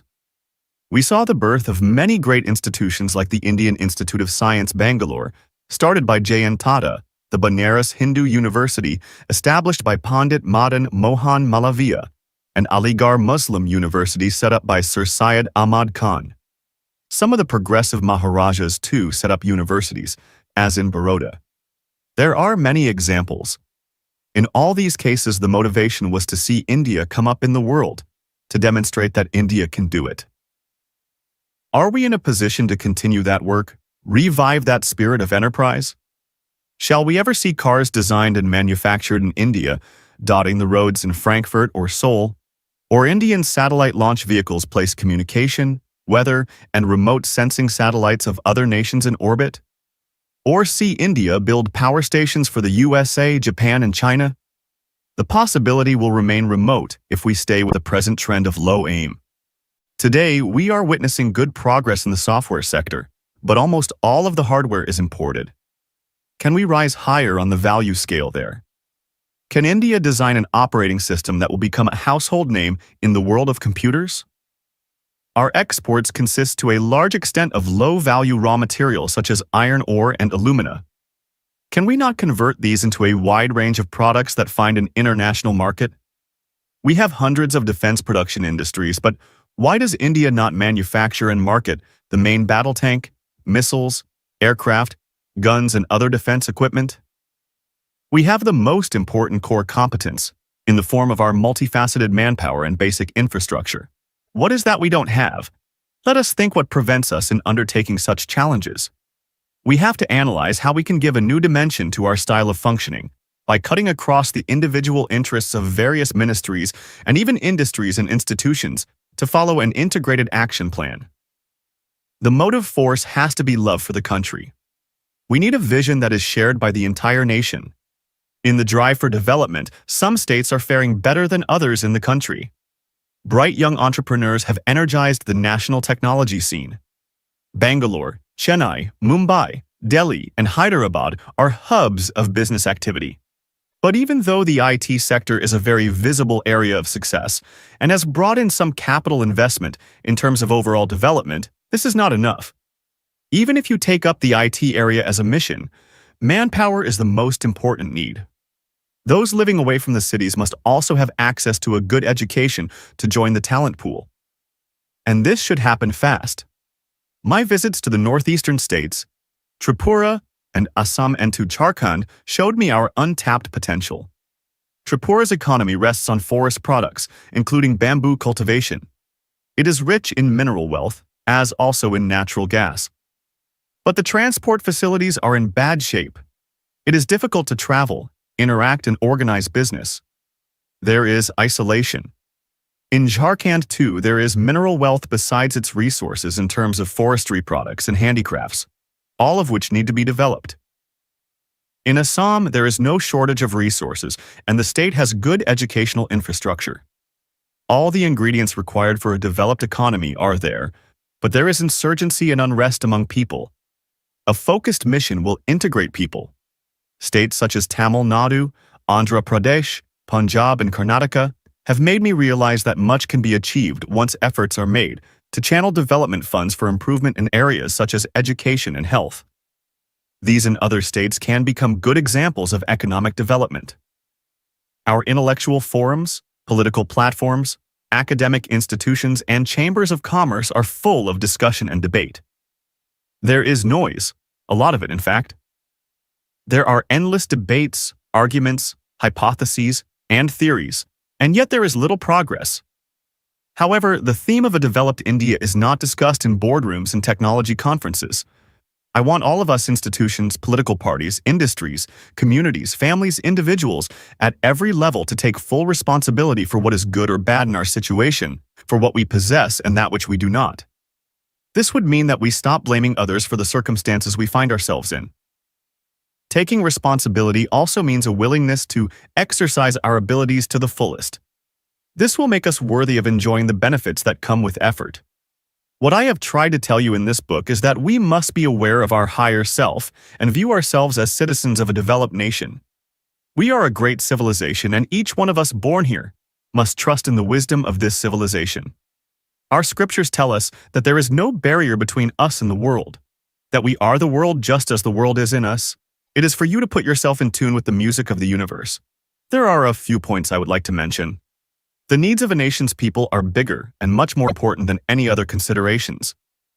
The mission of Parliament is that it has to be alive and dynamic over issues vital to the existence of our very nationhood. Our freedom did not come as a gift. The whole country struggled for decades to achieve the first vision of independence, so we have to protect it. There were excellent leaders in all walks of life, science, education, and industry. To preserve this freedom from intruders and others who would compromise it is our bounden duty and not a matter of choice and convenience. No ideology is above the security and prosperity of our country. No agenda is more important than harmony among the people. Students should get ready to transform India into a developed nation. Ignite your minds and think big. A teacher once said, "Give me a 5-year-old child. After 7 years, no god or devil will be able to change the child." Will all teachers be such gurus? The administrators have a great opportunity to link the people and political leaders. They should always take decisions that are good for the people. I believe it is only executives like empowered district collectors who can assist transformation. The State Central Integrated Fund has to be deployed in mission mode programs. 50 years after independence, the results of scientific effort have not reached the people to the extent required. It is time the advances in science and technology are deployed in a big way to transform rural life. Global competition is on, be it WTO, competition from multinationals, or China. For industrialists, competing with high-performance and cost-effective products will result in growth for the industry. Competitiveness and innovation are the two pillars of industrial growth. Industries, by working together, can generate multinational institutions, reversing the present trend. The IT community, by its innovativeness, has given India stature in the world. India is a competitive nation in IT today. IT must be used for healthcare, telemedicine, to remove illiteracy, generate skills, and for e-governance and tele-education. Transform the nation into a knowledge society with IT as the linking tool. Finally, the farmers have given this country surplus food with their sweat. Time has come for 2 events to take place in agriculture sector. 1. The value addition of all agriculture products. The second is to improve the quality of agriculture products and compete in the world market. Above all, marketing itself is a great business tool. We have to create a new cadre for this purpose. These steps will bring relief to the farmers. And to God the Almighty, make my people sweat. Let their toil create many more Agnes that can annihilate evil. Let my country prosper in peace. Let my people live in harmony. Let me go to dust as a proud citizen of India, to rise again and rejoice in its glory. Epilogue. I was thinking what can summarize the book aptly. I recall reading a story on the internet about a conversation between two babies, ego and spirit, while in the womb. Spirit says to ego, "I know you are going to find this hard to accept, but I believe there is life after birth." Ego responds, "Don't be foolish. Look around you. This is all there is. Why must you always be thinking about something beyond this reality? Accept your lot in life." Spirit quietens down for a while, but not for long. Ego, "Now don't get angry, but I also believe that there is a mother." "A mother?" Ego laughs.